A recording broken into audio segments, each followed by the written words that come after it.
حي على الفلاح.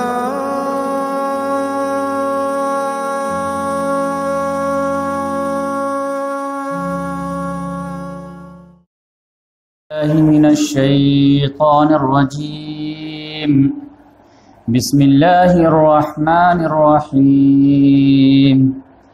طه ما أنزلنا عليك القرآن لتشقى إلا تذكرة لمن يخشى تنزيلا ممن خلق الأرض والسماوات العلى الرحمن على العرش استوى له ما في السماوات وما في الأرض وما بينهما وما تحت الثرى وإن تجهر بالقول فإنه يعلم السر وأخفى الله لا إله إلا هو له الأسماء الحسنى.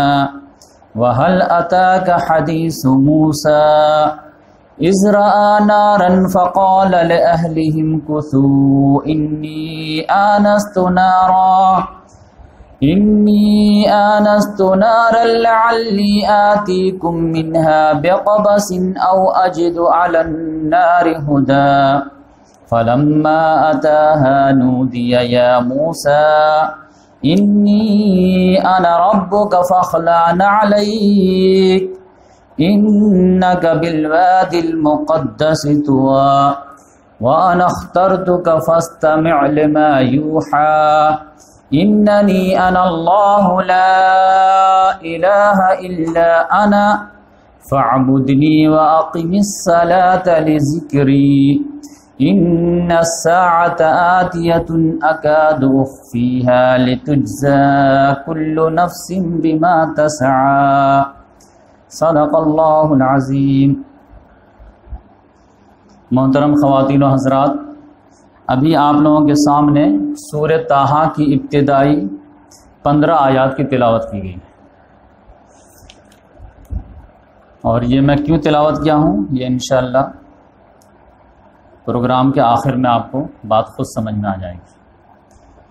آج ہم انشاءاللہ سلسلے وار سیرت النبی کا 5واں بیان شروع کرنے جا رہے ہیں.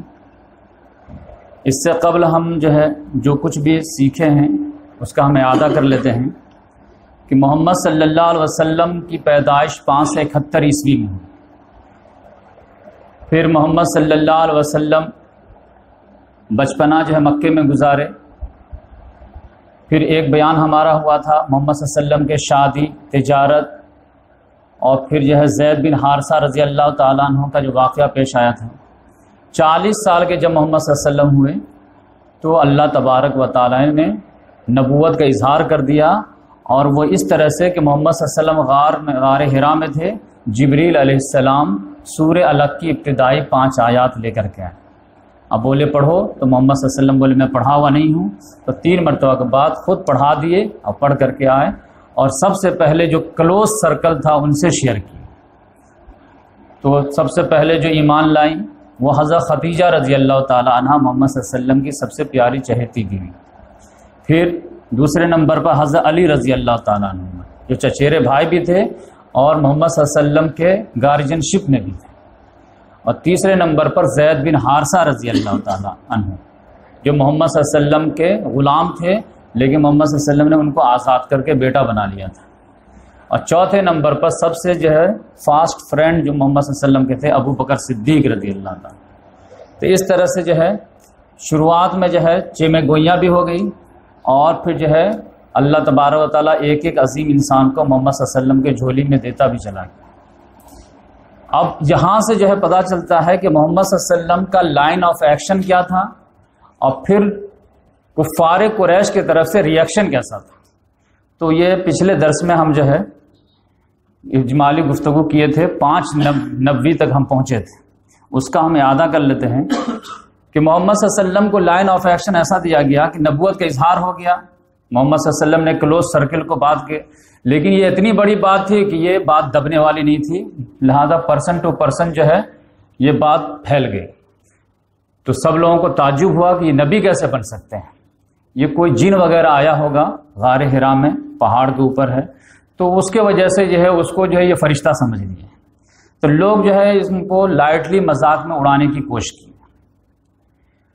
تو ہمیشہ جب بھی کوئی بھی دعوت اٹھتی ہے تو لوگ اس کو جو ہے ہوا میں اڑانے کی کوشش کرتے ہیں، مذاق میں اڑانے کی کوشش کرتے ہیں کہ یہ کچھ نہیں ہے، ایک بکواس ہے، ایسے ہی ہے۔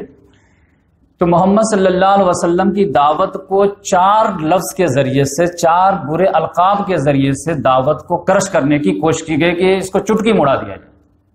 وہ 4 لفظ کیا ان لوگوں نے ڈیسائیڈ کیے کہ محمد صلی اللہ علیہ وسلم جب بھی دعوت دیتے تو کوئی کہتا تھا کہ یہ جو ہے اللہ کا کلام نہیں ہے، یہ جادو ہے، یا پھر وہ کہتے یہ کاہن ہے، یا پھر وہ کہتے کہ نہیں یہ شاعر ہے، یا پھر یہ مجنون ہے۔ اب مجنون میں دونوں پہلو جاتا تھا، اگر کوئی عوام الناس ہے تو مجنون مانے پاگل ہے نعوذ باللہ، اور اگر کوئی سیریس آدمی ہے کہ پاگل تم کیسے کہہ سکتے ہو ان کو، تو نہیں، پاگل نہیں کہہ رہے، مجنون ماتے جن سوار ہو گیا ہے، اور جن کسی پہ بھی سوار ہو جاتا اچھا آدمی جو ہے اول فول پکنے لگتا ہے۔ اب اس میں بھی ایک لاجک تھا ان کا کہ جب محمد صلی اللہ علیہ وسلم بالکل روحانیت کی بات کرتے، اخلاق کی بات کرتے، اسپریچولیٹی کی بات کرتے، اور اس سے لوگ کوئی نوجوان متاثر ہونے لگتا، اور پھر وہ اپنے جو ہے باپ دادا سے شیئر کرتا، دوستوں سے شیئر کرتا، تو لوگ اس کو سمجھاتے کہ یہ جو ہیں یہ کوئی اللہ کے رسول نہیں ہے، یہ کہانت سیکھ کر کے آئے ہیں، یہ جو ہے جیسے جوگی لوگ ہوتے ہیں اللہ اللہ کرتے رہتے، بھگوان بھگوان کرتے رہتے، وہی جو ہے یہ سیکھ کر کے آئے ہیں، تو یہ کوئی اسپریچول پرسنالٹی نہیں ہے، یہ کہانت سیکھ کر کے آئے ہیں، وہی تم کو بتا رہے ہیں۔ محمد صلی اللہ علیہ وسلم کبھی آخرت کی بات کرتے تھے کہ مرنے کے بعد دوبارہ کھڑا ہونا پڑے گا، اور آدم سے لے کر کے آخری آدمی تک تمام لوگوں کا حساب کتاب ہوگا، اور سب لوگ جو ہے اپنے کیے کے بدلے جنت یا جہنم میں جائیں گے۔ تو پھر یہ دیکھو یہ کہاں سے جو ہے پاگل پن آ گیا۔ جو سورہ یاسین میں آیا نا کہ یہ لوگ کہتے ہیں کہ وہ ہڈی جب گڑ سل جائے گی تو اس کو کون زندہ کرے گا؟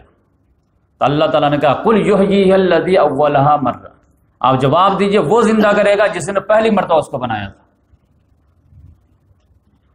تو اس طرح سے جو ہے جیسی آخرت کی بات ہو تو کہتے ہیں ہائی ہاتھ حیات لما توعدون، امپاسبل بات ہے، امپاسبل بات ہے، یہ ہو ہی نہیں سکتا، انہونی ہے۔ لہذا جو ایسی بات کرتا ہے کہ مرنے کے بعد دوبارہ کھڑا ہونا ہے، ہمارے ایک ایک اعمال کا اندھیرے میں اجالے میں ہر کا حساب ہوگا، یہ پاگل آدمی ہی بات کرتا ہے۔ کیسے ہو سکتا ہے؟ کیونکہ اس وقت CCTV کیمرہ تو ایجاد ہوا نہیں تھا، کیسے ریکارڈ ہو سکتا ہے؟ لہذا یہ پاگل ہے۔ یا پھر اگر جو ہے بہترین کلام محمد صلی اللہ علیہ وسلم پیش کر دیجئے جس میں کفار مکہ کے بڑے بڑے شاعر جو ہے انگلی دبانے لگے، تو پھر لڑکے نوجوان متاثر ہونے لگے کہ دیکھیں کتنا اعلیٰ کلام ہے، سارے لوگ جو ہے دم محو ہو کے سن رہے تھے، ارے یہ جو ہے بہت بہترین اعلیٰ قسم کی شاعری ہے، یہ اللہ کا کلام نہیں ہے۔ اور اگر جو ہے کوئی لڑکا واقعی میں فین ہو جاتا، محمد صلی اللہ علیہ وسلم کا کلمہ پڑھ لیتا اور باپ دادا کے غلط طریقوں کو چھوڑ دیتا، تو پھر کہتے ہیں کہ ارے وہ جو ہے کچھ سدھرا نہیں ہے، اس پہ جادو کر دیا انہوں نے، جادو کے ذریعے سے ان کا دماغ خراب کر دیا، اب ان کو باپ دادا کا دین خراب لگتا ہے اور نیا دین اچھا لگتا ہے۔ تو یہ 4 اینگل تھا ان کا۔ اسپریچولیٹی کی بات کہے فوراً جو ہے کہانت سے اس کو کرش کر، اگر بہترین جو ہے کلام پیش کرے شاعری کے ذریعے سے اس کو جنازہ نکال، اگر آخرت کی بات کرے مرنے کے بعد تیاری کرو اس کی بات کرے کہو پاگل ہے، اور اگر جو ہے کوئی آدمی متفق ہو کر کے ان سے کنونس ہو کر کے کلمہ پڑھ لے کہہ تو ان پہ جادو ہو گیا اس لیے کلمہ پڑھا ہے، ورنہ کلام میں کوئی دم نہیں۔ تو یہ جو ہے کلام کو کرش کرنے کی بات، تو اس طرح سے لائٹلی جو ہے ان کو ہوا میں اڑانے کی کوشش کی گئی۔ لیکن یقینی بات ہے کہ یہ دعوت جو قرآن جو ہے یہ اتنا مضبوط کلام تھا کہ ہوا میں اڑنے والا کلام نہیں تھا۔ اتر کر حرا سے سوئے قوم آیا اور ایک نسخہ کیمیا ساتھ لایا، وہ بجلی کا کڑکا تھا یا صوت ہادی عرب کی زمین جس نے ساری ہلا دی۔ میں کہا اتنا آسانی سے تم اس کو ہلا نہیں سکتے۔ پھر محمد صلی اللہ علیہ وسلم کا ایکشن پلان دیا گیا کہ 3 سال کے بعد مضبوط ہو گئے ہیں، تو اب آپ جو کام کا اسٹارٹ کیجئے۔ اب کام کا اسٹارٹ کہاں سے ہوگا؟ وانذر عشیرتک الاقربین، اپنے قریبی رشتہ داروں کو ڈرائیے۔ تو لہذا محمد صلی اللہ علیہ وسلم کھانے کا انتظام کیے، ہول فیملی بنی ہاشم اور بنو مطلب کو بلائے، کھانے کے دعوت دیے، اور پھر اس کے بعد ایک خطبہ دیے جو میں آپ کو پچھلے ہفتے یا اس سے پچھلے ہفتے سنا چکا ہوں۔ اس میں ایک دم بالکل سناٹا چھا گیا تھا، کیونکہ اتنا جامع خطبہ تھا، آپ سنے ہی ہوں گے، واللہ لتموتن کما تنامون ثم لتبعثن کما تستيقظون ثم لتحاسبن بما تعملون ثم لتجزون بالاحسان احسانا وبالسوء سوءا وانها لجنۃ ابدا ولنار ابدا۔ قسم خدا کی تم لوگ مرو گے جس طرح تم لوگ سوتے ہو، تم دوبارہ اٹھائے جاؤ گے جس طرح سو کے اٹھتے ہو، تمہارے ایک ایک اعمال کا حساب لیا جائے گا جو کچھ بھی تم لوگ کرتے ہو، اس کے بعد اچھے کا اچھا بدلہ ہوگا، برے کا برا ہوگا، یہ ہمیشہ ہمیش کی شکل میں، وہ ہمیشہ ہمیش کی شکل میں، یہ جنت کی شکل میں، وہ جہنم کی شکل میں۔ تو پورے خاندان والوں پہ سناٹا چھا گیا۔ پھر محمد صلی اللہ علیہ وسلم نے لگا کہ اثر ہوا ہے، تو اب کون ہمارے مشن میں ساتھ دے گا، خاندان میں سے ہاتھ اٹھائے، لیکن کوئی جو ہے نہ ہاتھ اٹھانے کے لیے تیار نہ سر اٹھانے کے لیے تیار۔ تب ایک آواز اٹھی ایک دم پتلی سی، میں آپ کا ساتھ دوں گا۔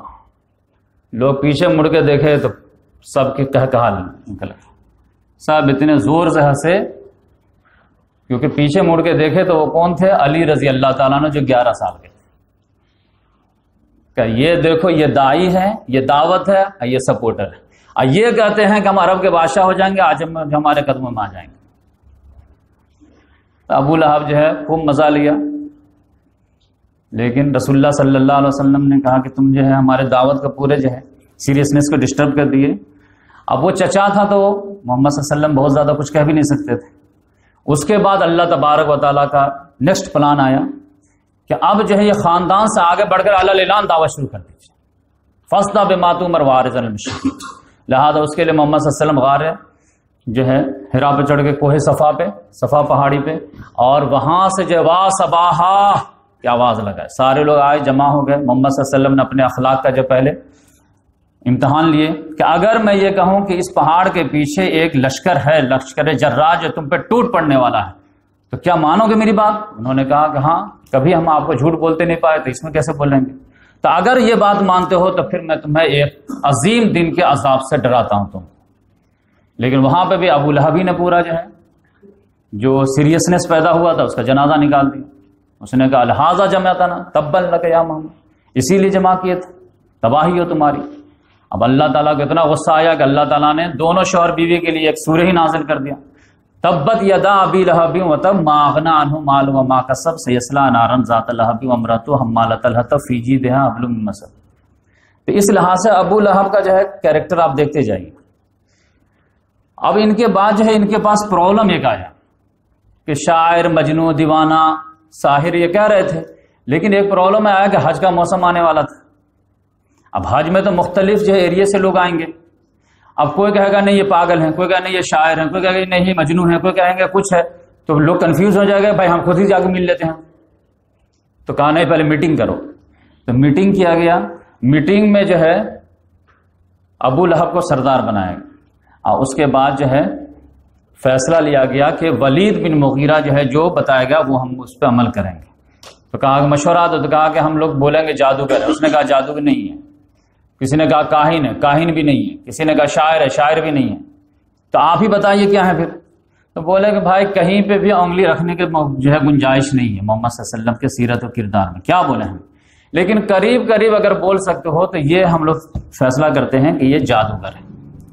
لہذا یہ سب لوگ حج کا موسم آتے ہی مکے کے اطراف شہر میں انٹری کے لیے جتنے بھی جو ہے دروازے راستے تھے سب پر یہ لوگ بیٹھ گئے، اور جو بھی حج عمرہ کے لیے آنے والے لوگ تھے سب کو بتاتے تھے کہاں جا رہے ہیں حج کے لیے، جائیے اچھے سے حج کیجیے، عمرہ کیجیے، جو کرنا کیجیے، ایک آدمی سے مت ملیے گا۔ ان کا نام ہے محمد بن عبداللہ۔ کیا بات ہے بھائی، ان سے کیوں نہیں ملائیں گے؟ نہیں، ان کی بات کوئی سنتا ہے تو جادو ہو جاتا ہے، اس کو باپ دادا کے دین خراب لگنے لگتا ہے، ان سے مت ملے گا۔ اب بہتر ہے یہیں سے کان میں روئی ٹھوس لی کہ میں بھی ہو سکتا ہے کہ وہ آپ تو نہ جائیں لیکن وہ جو حرم میں نماز پڑھنے زور زور سے قرأت شروع کر دیں، آپ کے کان میں آ جائے تو اڑتی پڑتی بھی خبر آ جائے گی، تو ہو سکتا ہے کہ اس سے آپ متاثر ہو جائیں گے۔ تو اس لحاظ سے جو ہے بہت سارے لوگ تو کان میں روئی ٹھوس لیتے تھے۔ تو اس طرح سے ان لوگوں نے ایک فیصلہ کیا کہ ہم لوگ جو ہے جب تک حج کا زمانہ ہے تب تک جو ہے جس کے منہ میں جو آئے وہ نہیں بکیں گے، صرف ایک ہی کاؤنٹر کا جادو جادو جادوگر جادوگر جادوگر، جیسے مسلمان terrorist every Muslim are not terrorist but every terrorist is a Muslim, یہ تو کم سے کم بولو تاکہ دماغ میں بیٹھ جائے پوری دنیا میں۔ تو اس لحاظ سے جادوگر جادوگر جادوگر سے ٹھیک ہے۔ اب اس کے بعد جو ہے کفار مکہ نے جو ہے اس کو کاؤنٹر کیسے کیا، کیونکہ محمد صلی اللہ علیہ وسلم تو فل فلیج دعوت کا جو ہے لانچ کر دیے. اب صحابہ کرام لگ گئے، ابو بکر صدیق رضی اللہ عنہ رات دن لگ گئے، ایک ایک کر کے جب بلال رضی اللہ تعالیٰ عنہ بے غلاموں میں لگ گئے اور یہ بہترین شرفا میں لگ گئے، اور ڈیلی ایک نہ ایک لا کر کے دے دیتے تھے محمد. آج عثمان رضی اللہ ایمان کو بول گئے، آج حضرت زبیر رضی اللہ تعالیٰ، سعد بن وقاص رضی اللہ تعالیٰ، ایک نہ ایک آ جا رہا تھا، اور ان کی جو مجلس کم ہوتی چلی جا رہی تھی. تو اب کہا گیا کہ بھائی کاؤنٹر کرنا کیسے کریں. تو پہلے تو کہا گیا کہ بھائی مذاق میں اڑایا جائے، تو مذاق میں تو چار چار جو برے نام رکھے گئے لیکن اس سے کچھ فرق نہیں پڑا. پھر منہ در منہ آ کر کے لوگوں کے سامنے چڑھاتے تھے، وقالوا یا ایھا الذی نزل علیہ الذکر انک لمجنون. خطاب کرتے ہیں وہ شخص جس کو جنون سوار ہو گیا ہے، جس کا گمان ہے کہ اس پر الذکر نازل ہو رہا ہے، ہم لوگ یہ سمجھتے ہیں کہ تم پاگل ہو گئے. نعوذ باللہ، ایسے کہتے تھے. واجب انجام منذر منہم فقال الکافرون ھذا ساحر کذاب. کاذب نہیں، کذاب، بہت جھوٹ بولنے والا. ان لوگوں کو تعجب ہے کہ انہی میں سے ایک ڈرانے والا آ گیا. کافر لوگ تو کہتے ہیں نہیں یہ تو جھوٹا ہے، جادوگر ہے. اور پھر محمد صلی اللہ علیہ وسلم کے گرد جو ہے جو شروع میں ایمان لانے والے تھے وہ چند نوجوان تھے، غلام تھے. تو پھر جو ہے یہ لوگ جو ہے گزرتے تھے تو کمنٹ پاس کرتے تھے، ہؤلاء من اللہ علیہم من بیننا. اچھا یہ لوگ ہیں ہمارے جو ہے سوسائٹی کے جن پر اللہ کا احسان ہوا ہے، ان کے ذریعے سے جو ہے کسرا فتح ہوگا اور کیسر جو ہے زیر ہوگا. تو اس طرح سے جو ہے کمنٹ پاس کرتے تھے. لیکن دعوت محمد صلی اللہ علیہ وسلم سائلنٹلی جاری رکھے ہوئے تھے. اس کے بعد وہ لوگ پلان بی پہ آئے کہ یہ مذاق اڑانے سے تو سیریس لوگ اور ان کے سمپیتھی میں آ جاتا ہے کہ بھائی ایک شریف انسان کا کیوں مذاق اڑا، ایک صادق آدمی کو تم جھوٹا ایک دن میں کہنے لگو گے تو پبلک اتنا آسانی سے نہیں مان لیں. کیونکہ یہی مکہ والے جو محمد صلی اللہ علیہ وسلم کو نبوت سے پہلے صادق اور امین کا لقب دیے ہوئے تھے، اب اچانک تم یو ٹرن لوگے تو پھر پبلک تو نہیں مانے گی. تو پھر ان لوگوں نے شکوک و شبہات پیدا کرنے کی کوشش کی کہ دعوت میں جو ہے شک ڈاؤٹ پیدا کرو.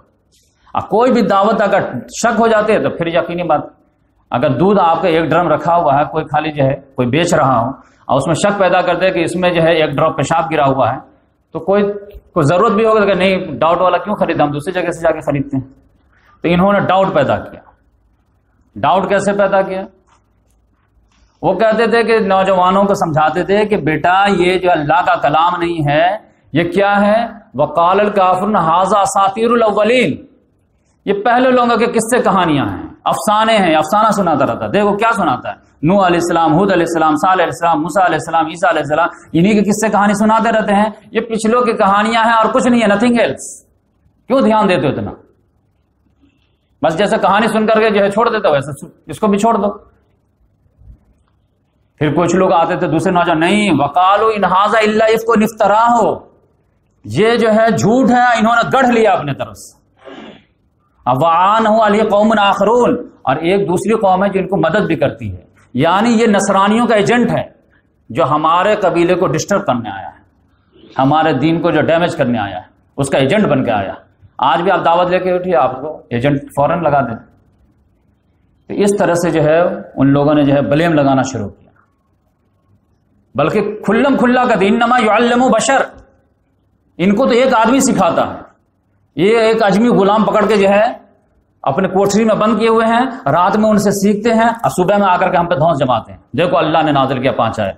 اگر اللہ نازل کرتا تو پورا اکھا قرآن کیوں نہیں نازل کر دیتا؟ یہ تھوڑا تھوڑا کیوں نازل کر دیتا؟ جیسے شاعر لوگ 5-6 شعر ملتا ہے تو آ کر کے سنا دیتے ہیں، ویسے یہ بھی 5-6 آیت بناتے ہیں تو کر دیتے ہیں. اور کبھی کبھی 1-1 مہینہ نہیں بن پاتا تو 1-1 مہینہ سائلنٹ رہتے ہیں. تو یہ شاعر کی طرح ایسے کرتے ہیں. یہ تو شکوک شبہات، اللہ کا کلام ہوتا ڈر تو پورا قرآن، اللہ تبارک و تعالیٰ تو محتاج نہیں ہے، فوراً کر دے. تو اس طرح شکوک و شبہات پلان بھی پہ. لیکن پھر بھی نوجوان آ ہی رہتے، غلام آ ہی رہتے، کیونکہ یہاں پہ دعوت کے ساتھ ساتھ اخلاقی طاقت بھی تھی نا. بلال رضی اللہ عنہ ایمان لے آئے تو پھر جب ابو بکر سے گلے بھی مل رہے ہیں نا، تو یہاں پہ تو اخلاقی طاقت تھی، ان کے مجلس میں طاقت نہیں تھی، وہ تو وہاں پہ اونچ نیچ بھی تھا. یہاں پہ تو یہ جو آ رہا تھا سب ایک پورا جو ہے طبقاتی نظامی کو ڈسٹرب کر کے سب بھائی بھائی ہو گئے تھے، سب ایک صف میں نماز پڑھ رہے تھے. تو پھر جب اس سے بھی نہیں ہوا تب پھر پلان 3 پہ آئے. پلان 3 پہ کیا آئے کہ انہوں نے کہا کہ دیکھو بھائی یہ دعوت کو مذاق میں لوگے تو لوگ تم کو مذاق میں لینے لگیں، ڈاؤٹ پیدا کرو گے تو اتنا زیادہ اس میں دم ہے کہ جو سنتا متاثر ہو جاتا، شکوک شبہات سے کام نہیں چلنا۔ تو کر سکتے ہو تو ایک کام کرو، نوجوانوں کو اس سے دور رکھنے کی کوشش کرو، قرآن سننے ہی نہیں دو، متفقہ فیصلہ میٹنگ میں پاس۔ وقال الکافرون لا تسمعوا لهذا القرآن والغوا فیہ لعلکم تغلبون وقال الذین کفروا لا تسمعوا لهذا القرآن والغوا فیہ لعلکم تغلبون۔ یہ سورہ حامیم سجدہ ہے۔ کافر لوگ ڈیسائیڈ کر لیتے کہ قرآن سننا ہی نہیں ہے، اور اگر کبھی وہ سنانے بیٹھ بھی جائیں تو شور غل کر کے اس کا دم توڑ دینا تاکہ تم غالب ہو سکو، ورنہ غالب ہونے کا کوئی اپائے نہیں ہے۔ اتنا عظیم کلام ہے، کلام اللہ روح اللہ کے اندر جاتی ہے، فوراً جو ہے چینج کر دیتا ہے۔ لہذا کیا کیا جائے، نوجوانوں کو کیسے روکا جائے؟ تو پھر لوگوں نے مشورہ دیا کہ لہو و لعب کو جو ہے پروموٹ کرو، جیسے یہ قرآن سناتے ہیں وہیں پہ جو ہے تم جو ہے ناچ گانے کے محفل ایجاد کر دو۔ النضر بن حارث جو تھا اس نے کہا کہ میں جاتا ہوں شام سے رستم اور اسفندیار وغیرہ کے قصے کہانیاں لے کر کے آتا ہوں۔ اب وہاں گیا وہ قصے کہانیاں لے کر کے آیا، لونڈیوں وغیرہ کو بھی لے کر کے آیا، اور جیسے محمد صلی اللہ علیہ وسلم رات میں جو ہے قرآن سنانے کے لیے کھڑے ہوتے تھے، ادھر یہ مجلس سجا دیتا تھا تاکہ نوجوان ادھر متاثر نہ ہو، ادھر لگ جائے، نہ سنے گا نہ معاملہ ہوگا۔ آج بھی آپ دیکھ لیجیے، سیریل ہے، آئی پی ایل ہے، ٹیسٹ میچ ہے، یہ میچ ہے، وہ میچ ہے، انٹرٹینمنٹ ہے، سارے چیز جو ہے اسی کے لیے رہتے ہیں۔ تو اللہ تعالیٰ نے سورہ لقمان میں جو کہا وَمِنَ النَّاسِ مَن يَشْتَرِي لَهْوَ الْحَدِيثِ لِيُضِلَّ عَن سَبِيلِ اللَّهِ، لوگوں میں سے کچھ بدبخت ایسے بھی ہیں جو کلام دل فریب خریدتے ہیں، پیسہ خرچ کرتے ہیں، کس لیے؟ تاکہ اللہ کے راستے سے لوگوں کو روکیں، جبکہ اللہ کا دیا ہوا پیسہ اللہ کے دین کے لیے خرچ ہونا چاہیے۔ یہ کم بخت لوگ جو ہے اللہ کا پیسہ کو جو ہے اللہ کے راستے سے روکنے کے لیے خرچ کرتے ہیں۔ اب پھر بھی کوئی لڑکا اگر متاثر ہو گیا تو پھر باندھی کو چھوڑ دیتا تھا کہ دیکھو یہ تھوڑا لڑکا یہ متاثر ہو رہا ہے، اس کے پیچھے لگ جاتا، اس کو کھلاؤ پلاؤ، انجوائے کراؤ، اور پھر جو ہے اس کو غافل رکھو کسی طرح سے۔ زندگی کی حقیقت یہ محسوس ہی نہ کرنا، بیٹر فیکٹ آف لائف جو ہے یہ سوچ ہی نہ پائے، مگن رہے یار۔ آج آپ دیکھ لیجئے کتنے غریب لڑکے رہتے ہیں لیکن آئی پی ایل دیکھتے رہتے ہیں۔ ارے آئی پی ایل دیکھنے سے تمہارا گھر بھر پیسہ آ جائے گا کیا؟ 5 دن کا کرکٹر کے جو ہے ریکارڈ یاد رکھنے سے تم کو جاب لگ جائے گا کیا؟ لیکن وہ لگے رہتے ہیں۔ تو اس لحاظ سے پلان 3 بھی جو ہے فیل ہو گیا، کیونکہ لوگ مسئلہ یہ تھا کہ ڈے بائی ڈے جو ہے ایک نہ ایک ایمان قبول کر ہی رہا، تو اب کیا کریں؟ تو اس کے بعد یہ آیا کہ پلان 4 استعمال کیا جائے کہ محمد صلی اللہ علیہ وسلم کو فیڈنگ جو ہے انرجی کہاں سے مل رہی ہے؟ کوئی لڑکا ایمان قبول کر لیا تو ان کو جو ہے پوری انرجی آ جاتی ہے، حوصلہ بڑھ جاتا ہے، لہذا ان کو فیڈنگ کو جو ہے بریک کر دو کہ جو اب ایمان قبول کرے گا نا تو اس کو جو اتنا ماریں گے کہ اس کو جو ہے لوٹا دیں گے اپنے دین کی طرف۔ ان پہ تو ہاتھ نہیں ڈال سکتے کیونکہ یہ بنو ہاشم کے چشم و چراغ ہیں۔ اب بنو ہاشم خاندان کا جو سردار ہے وہ ابو طالب ہے، اب ابو طالب جو ہے ان کو پروٹیکشن میں لیے ہوا، لہذا خود محمد صلی اللہ علیہ وسلم کے ایز اے پرسنالٹی ایسی تھی کہ کوئی ہاتھ نہیں لگا سکتا۔ اب پھر ایک بہت بڑی مضبوط پرسنالٹی جو ابو طالب کی تھی وہ پشت پہ کھڑی تھی، اور ان کے طرف سے سائلنٹ جو ہے ایک پرمیشن بھی کہ اگر منہ سے وہ تم لوگ کچھ کہہ دیتے ہو پاگل مجنون دیوانہ تو ہم اگنور کریں گے، لیکن فزیکل ٹچ کوئی نہیں کرے گا، کیونکہ یہ بھی فزیکل تم کو ہارم نہیں کرتے۔ منہ سے تمہارے دیوی دیوتا کو برا بھلا کہتے ہیں، تم بھی ان کو کہہ دیتے ہو، چلے تم لوگوں کا جو بھی ہے، لیکن یہ ہمارے خاندان کا عظیم آدمی ہے تو اس کو کوئی لائٹلی نہیں لے۔ لہذا محمد صلی اللہ علیہ وسلم کو تو کوئی ٹچ نہیں کر سکتا تھا فزیکل، لیکن ہر خاندان والے اپنے نوجوان کو تو مار سکتے تھے۔ میٹنگ ہوئی کہ بھائی اپنے نوجوان کو تو سنبھالو، نہیں سنتا ہے بے پاؤں میں بیڑیاں باندھ دو، ہاتھ میں ہتکڑیاں ڈال دو، غلام پہ تو تمہارا حکم چلتا ہے، غلام کو ستم کرو، تاکہ نہ ادھر سے فیڈنگ ملے گی نہ ان کا حوصلہ بڑھے گا، دھیرے دھیرے وہ مایوس ہو کر کے خود ہی چھوڑ دیں گے دعوت۔ لہذا یہاں سے جو ہے پلان 4 شروع ہوا، اور پھر جو ہے ظلم کے ایک عظیم داستان تھی جو میں پچھلے ہفتہ آپ کو سنایا تھا۔ بلال رضی اللہ تعالیٰ عنہ، خباب بن عرد رضی اللہ تعالیٰ عنہ، عمار بن یاسر رضی اللہ تعالیٰ عنہ، مصعب بن عمیر رضی اللہ تعالیٰ عنہ، عثمان بن عفان رضی اللہ تعالیٰ عنہ، اور عبداللہ بن مسعود رضی اللہ تعالیٰ عنہ۔ ان لوگوں کو تو اتنا زیادہ ستایا گیا کہ پھر یہ لوگ جو ہے محمد صلی اللہ علیہ وسلم سے اجازت مانگے کہ یا رسول اللہ اب کیا کریں، تو محمد صلی اللہ علیہ وسلم نے کہا کہ دو آپشن ہے، ایمان مت چھوڑو، دیش چھوڑ دو، کہاں جائیں؟ تو انہوں نے گیس کیا کہ میرے حساب سے حبشہ کا بادشاہ عادل ہے، وہ تمہارے ساتھ انصاف کرے گا، وہاں چلے جاؤ۔ لہذا 15-20 لوگوں کا قافلہ تیار ہو کر کے وہاں چلے گئے، جو میں پورا قصہ سنا چکا ہوں۔ پھر وہ لوگ کیسے واپس آ گئے؟ وہ سورہ نجم کی آیت تلاوت کرنے کی وجہ سے۔ اور پھر 1 سال کے بعد جو ہے پھر 100 لوگوں کا قافلہ تیار ہوا۔ تو آپ سمجھئے کہ پہلے چوتھے نبی میں جو حبشہ روانہ ہوئے ہیں تو صرف جو ہے 16 مرد اور 4 عورتیں، 20 لوگ، اور 1 سال کے بعد 100 لوگ۔ تو آپ سمجھئے کتنی تیزی سے دعوت پھیل رہی تھی۔ لہٰذا اس کو روکنے کے لیے پوری طاقت لگائے ہوئے تھے، لیکن وہ بھی پھیل گیا۔ حبشہ یہ لوگ چلے گئے، اور پھر یہ لوگ سوچے کہ وہاں سے ہم واپس لے آئیں گے، تو واپس لانے میں ناکام رہے۔ عمرو بن عاص بھی جو ہے خالی ہاتھ لوٹے۔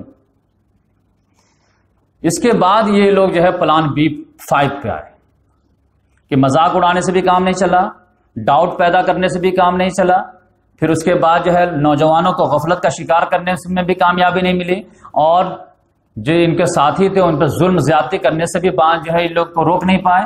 تو اب 5واں نمبر آیا کہ پلان 5 پہ آیا جائے۔ وہ کیا ہے کہ دیکھو یہ جو اصل میں اٹیک کرتے ہیں وہ جو ہمارے جو ہے نظریات کے جو ہے سب سے مین جڑ ہے نا، اسی پہ اٹیک کر دیتے۔ اور وہ اٹیک کیا کرتے کہ یہ ڈائریکٹ اس کلمہ ہی ایسا پڑھاتے ہیں کہ وہ جو ہے سارا نوجوان جو سوچنے میں مجبور ہو جاتا ہے کہ لا الہ الا اللہ۔ اب لا الہ جو ہے یہ ایسی تلوار ہے کہ ہمارے سارے بتوں کے ہی جڑ کاٹ دیتا ہے، سارے کو سب۔ یہ تو بڑا ڈینجر ہے۔ تو کہے کہ ان سے جو ہے بات کرو کہ کچھ لے دے کر کے جو ہے معاملہ جو ہے پیچ اپ کر دیا جائے، کہ بھائی آپ الا اللہ کے جو ہے رٹ لگائیے، دعوت دیجیے، لا الہ مت کہیے کم سے کم، تاکہ ہمارے معبود بھی بچے رہے، آپ کا خدا کا بھی پرچار ہوتا رہے۔ تو حق و باطل میں کچھ تو جو ہے ریکنسیلیشن ہو جائے، کچھ پیچ اپ ہو جائے، ورنہ جو ہے آپ جان رہے ہیں کہ قریش کمزور ہو رہا ہے، اور قریش جو ہے ان فائٹنگ کے قریب جا رہا ہے، اور پھر جو ہے آپ جانتے ہیں کہ بیٹا باپ سے جدا ہو رہا ہے، بھائی بھائی سے جدا ہو رہا ہے، شوہر شوہر سے جدا ہو رہا ہے۔ اگر یہ بڑھ گیا تو پھر قریش کی سیادت اور قیادت کہاں جائے گی؟ لہذا کچھ نہ کچھ کرو۔ لہذا محمد صلی اللہ علیہ وسلم کے پاس آئے 4 لوگ، اسود بن عبد المطلب، امیہ بن خلف، ولید بن مغیرہ اور عاص بن وائل۔ چاروں نے کہا کہ کچھ نہ کچھ جو ہے ہم لوگ جو ہے گیو اینڈ ٹیک کا معاملہ کرتے ہیں، کچھ دو کچھ لے کے اصول پہ جو ہے کچھ نہ کچھ جو ہے پیچ اپ کر لیتے ہیں۔ تو اللہ تعالیٰ نے نہیں آگاہ رہیے، ودوا لو تدہنوا فیدہنون، یہ تو چاہتے ہی ہیں کہ یہ آپ تھوڑا سا نرم پڑے تو یہ بھی نرم پڑیں گے، لیکن نہیں، باطل دوئی پسند ہے، حق لا شریک ہے۔ شرکت میں یا نہ حق کو باطل نہ کر قبول، حق حق ہے، باطل باطل ہے، جال حق و زکل باطل، حق آیا تھا باطل کو جانا ہے۔ باطل کا راج تو اس وقت تک تھا جب تک حق نہیں آیا تھا، اب کہاں ان کو، ہم تو کھدیڑ کھدیڑ کے نکالیں گے اس کو۔ لہذا پھر جب یہ سب بڑے بڑے سردار آئے ہیں محمد سے متاثر کرنے کے لیے، تو اللہ تعالیٰ نے کلیئر اصول دیا، نہیں کاؤنٹر کر دیا، آپ کلیئر کٹ ان کو سنا دیا، قل یا ایھا الکافرون لا اعبد ما تعبدون، کہہ دیجئے اے کافروں میں اس کی عبادت نہیں کرنے والا جس کی تو عبادت کرتا، نہ تو اور نہ میں اس کی بات کرنے والا تو جس کی تو بات کرتا۔ وہ پوری سورہ میں آپ کو پچھلے مرتبہ سنا چکا تھا۔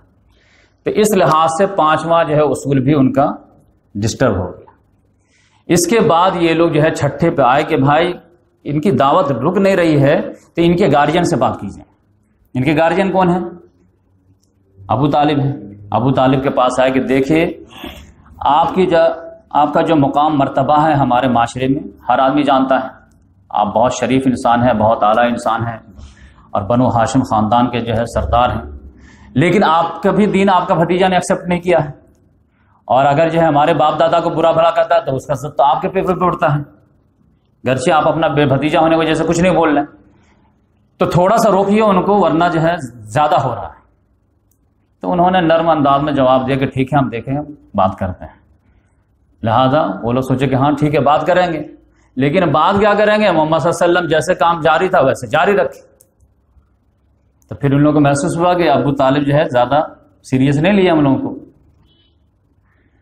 اب محمد صلی اللہ علیہ وسلم کا معاملہ یہ تھا کہ محمد صلی اللہ علیہ وسلم تو حرم میں نماز پڑھتے تھے، چاشت کی نماز وہاں تھی، سب لوگوں کا جو چوپال لگتا تھا، محمد صلی اللہ علیہ وسلم نماز پڑھتے تھے، زور زور سے بھی تلاوت کر دیتے، سب کو سنا دیتے تھے، لیکن اپنے ساتھیوں کو بولے تھے کہ تم لوگ ہیں تم لوگ پتہ ایسے مار پیٹ کرتے رہتے ہیں، کوئی سن لیتا ہے تو ہم لوگ عبادت کہاں کریں یا رسول اللہ؟ تو محمد صلی اللہ علیہ وسلم نے کہا کہ آپ لوگ جو ہے وادی ودی میں چلے جایا کیجیے، پہاڑی گھاٹی وغیرہ میں، اور وہاں پہ جو ہے نماز پڑھ لیا کیجیے، اللہ کی بات کر لیا کیجیے۔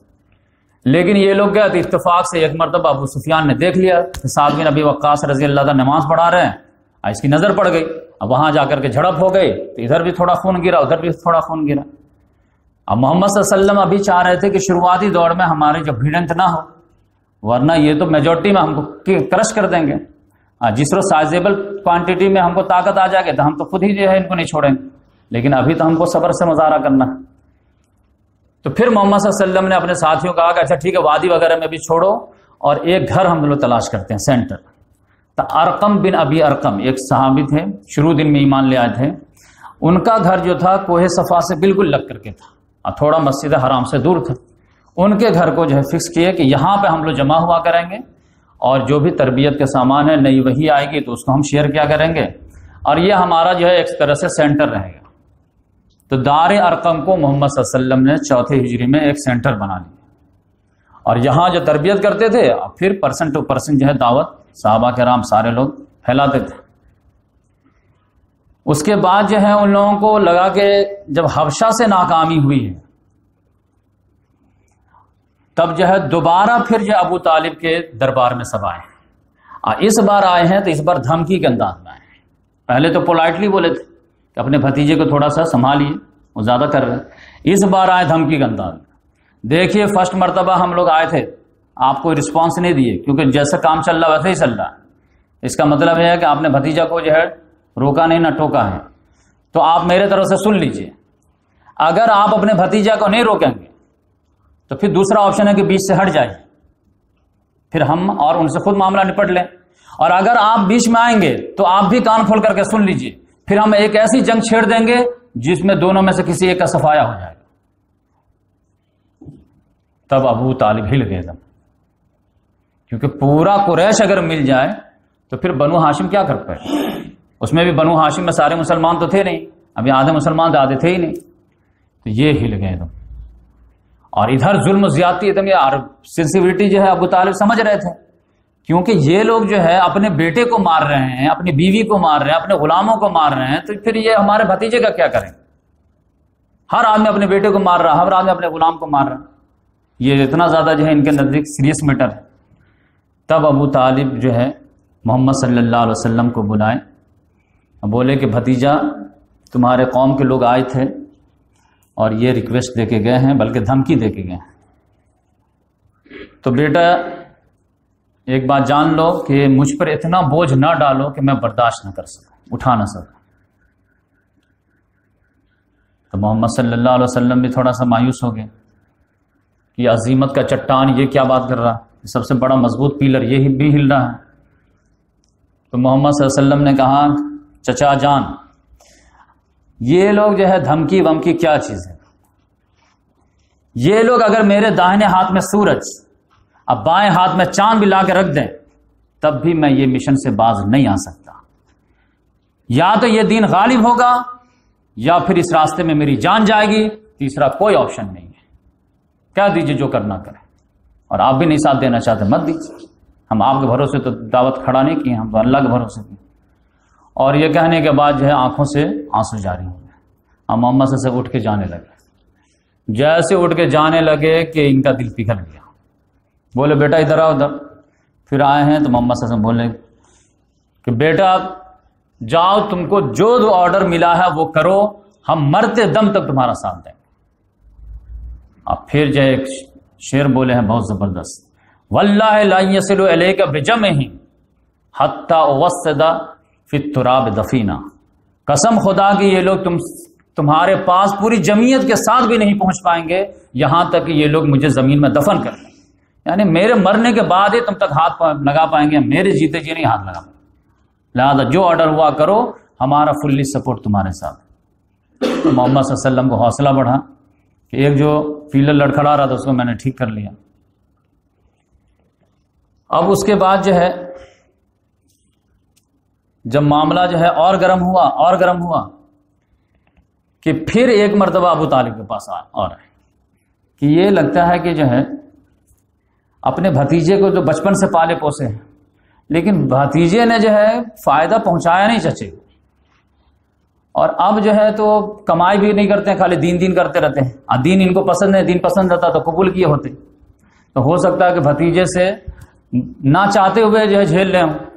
تو ایسا کرتے ہیں، ان کو ایک آفر دیتے ہیں۔ آفر کیا دی؟ یہ لوگ میٹنگ پاس کی ہے، ولید بن مغیرہ جو خالد بن ولید کے والد تھے، ان کو بولے کہ دیکھیے آپ کو 10 بیٹے ہیں، آپ ایک بیٹے کی قربانی دیجیے۔ کہا کیا دینا ہے؟ تو ہمارا جو بیٹا ہے آپ کا، اس کو ہم لوگ لے کے جاتے ہیں اور اس کے بدلے اس کو ایکسچینج کر لیتے ہیں اور پھر اس کو قتل کر دیں گے۔ تو ولید بن مغیرہ اتنا زیادہ یہ سب ڈیووٹڈ تھے کہ تیار ہو گیا، اور پھر امارہ کو لے کر کے آئے، بولے ابو طالب ایک چانس اور ہے، تھوڑا ایک میٹنگ اور ہو جائے۔ کہا کیا ہے میٹنگ؟ دیکھیے جو معاملہ ہے وہ آپ کے سامنے ہے، اور آپ جو ہے کوئی بھی ہمارا مشورہ قبول کر نہیں رہے، تو اب یہ لاسٹ چانس ہم لے کر کے آئے ہیں۔ کیا ہے؟ یہ امارہ بن ولید ہے، یہ سب سے زیادہ خوبصورت ہے، بانکا کڑیل جوان ہے۔ ہم لوگوں کی درخواست یہ ہے کہ اس کو آپ لے لیجیے، اس کی دیت آپ کی دیت، اس کی کمائی آپ کی کمائی، اور اس کے بدلے میں آپ اپنا بھتیجا دے دیجیے تاکہ ہم اس کو قتل کر کے ہمارا معاملہ ختم ہو جائے۔ تو ابو طالب نے کہا کہ پورے مکے میں سب سے بڑا بے وقوف میں ہی ہوں کیا؟ اور کوئی ملا نہیں تم کو بے وقوف؟ کا کیا مطلب؟ اچھا تم یہ چاہتے ہو کہ تمہارے بیٹے کو میں لے لوں تاکہ اس کو کھلاؤں پلاؤں پوسوں پالوں، اب میں اپنا بیٹا تم کو دے دوں تاکہ تم اس کو قتل کر دو؟ کتنا اچھا تم انصاف کر رہے ہو۔ تو مطعم بن عدی وہیں موجود تھا، کہا ابو طالب تمہاری قوم نے تمہارے ساتھ انصاف کی بات کی ہے، لیکن ابو طالب نے کہا نہیں، قسم خدا کہ دنیا کا سب سے بڑا انجسٹ معاملہ ہے کہ دوسرے کے بچے کو میں کھلاؤں پلاؤں، اب میرا بچہ تمہارے حوالے کر تم اس کو قتل کر دو۔ یہ کوئی باپ جو ہے بھکاری باپ بھی ایسا نہیں کرے گا، ہمارے جیسا باپ غیرت باپ کرے گا۔ چلو یہ گیٹ آؤٹ، فوراً منہ لٹکا کے سب واپس آئے۔ اب جب تینوں معاملہ جو ہے فیل ہو گیا ان کا، تب جو ہے یہ لوگ سوچے کہ اب تو سیریس معاملہ ہے، کچھ کرنا پڑے گا، کیونکہ یہ لوگ جو ہے حبشہ میں بھی جو ہے پورے کو لے کے نہیں آ پائے، تو مسلمانوں سے تو پورا مکہ خالی پڑ گیا تھا، اب صرف چیدہ لوگ جو ہے یہاں پر رہ گئے تھے، ابو بکر صدیق رضی اللہ تعالیٰ عنہ، محمد صلی اللہ علیہ وسلم ہیں، اور تھوڑے سے جو ہے اچھے کوالٹی کے لوگ تھے۔ تب ان لوگوں نے جو ہے مایوسی کے بالکل فضا قائم تھی، محمد صلی اللہ علیہ وسلم بھی ادھر پریشر میں تھے، ادھر بھی یہ لوگ بھی پریشر میں تھے کہ ادھر ہم کو تو ناکامی ہوئی ہے۔ کچھ ہی دن سائلنٹ گزرا ہے کہ صحابہ کرام کو یہ ناگوار گزرا کہ سائلنٹ کیوں گزر رہا ہے، کیونکہ اصل مشن جو ہے وہ تو ہمارا ہے۔ یہ بات سمجھ لیجئے، دنیا کی سب سے قیمتی بات میں بتا رہا ہوں کہ یہ کنفلکٹ کا جو آغاز ہوتا ہے نا، وہ حق کے علمبردار کرتے ہیں۔ ہمارے یہاں سب سے بڑی بدقسمتی یہ ہے کہ ہم صرف ایکشن کا ریئیکشن دیتے ہیں، جبکہ حق کا علمبردار خود بڑھ کر کے باطل کو چیلنج کرتا ہے۔ نوح علیہ السلام خود جو چیلنج کیے، ابراہیم علیہ السلام خود چیلنج کیے، محمد صلی اللہ علیہ وسلم خود چیلنج کیے، موسیٰ علیہ السلام خود چیلنج کیے، نمرود نہیں آیا ان کے گھر پہ،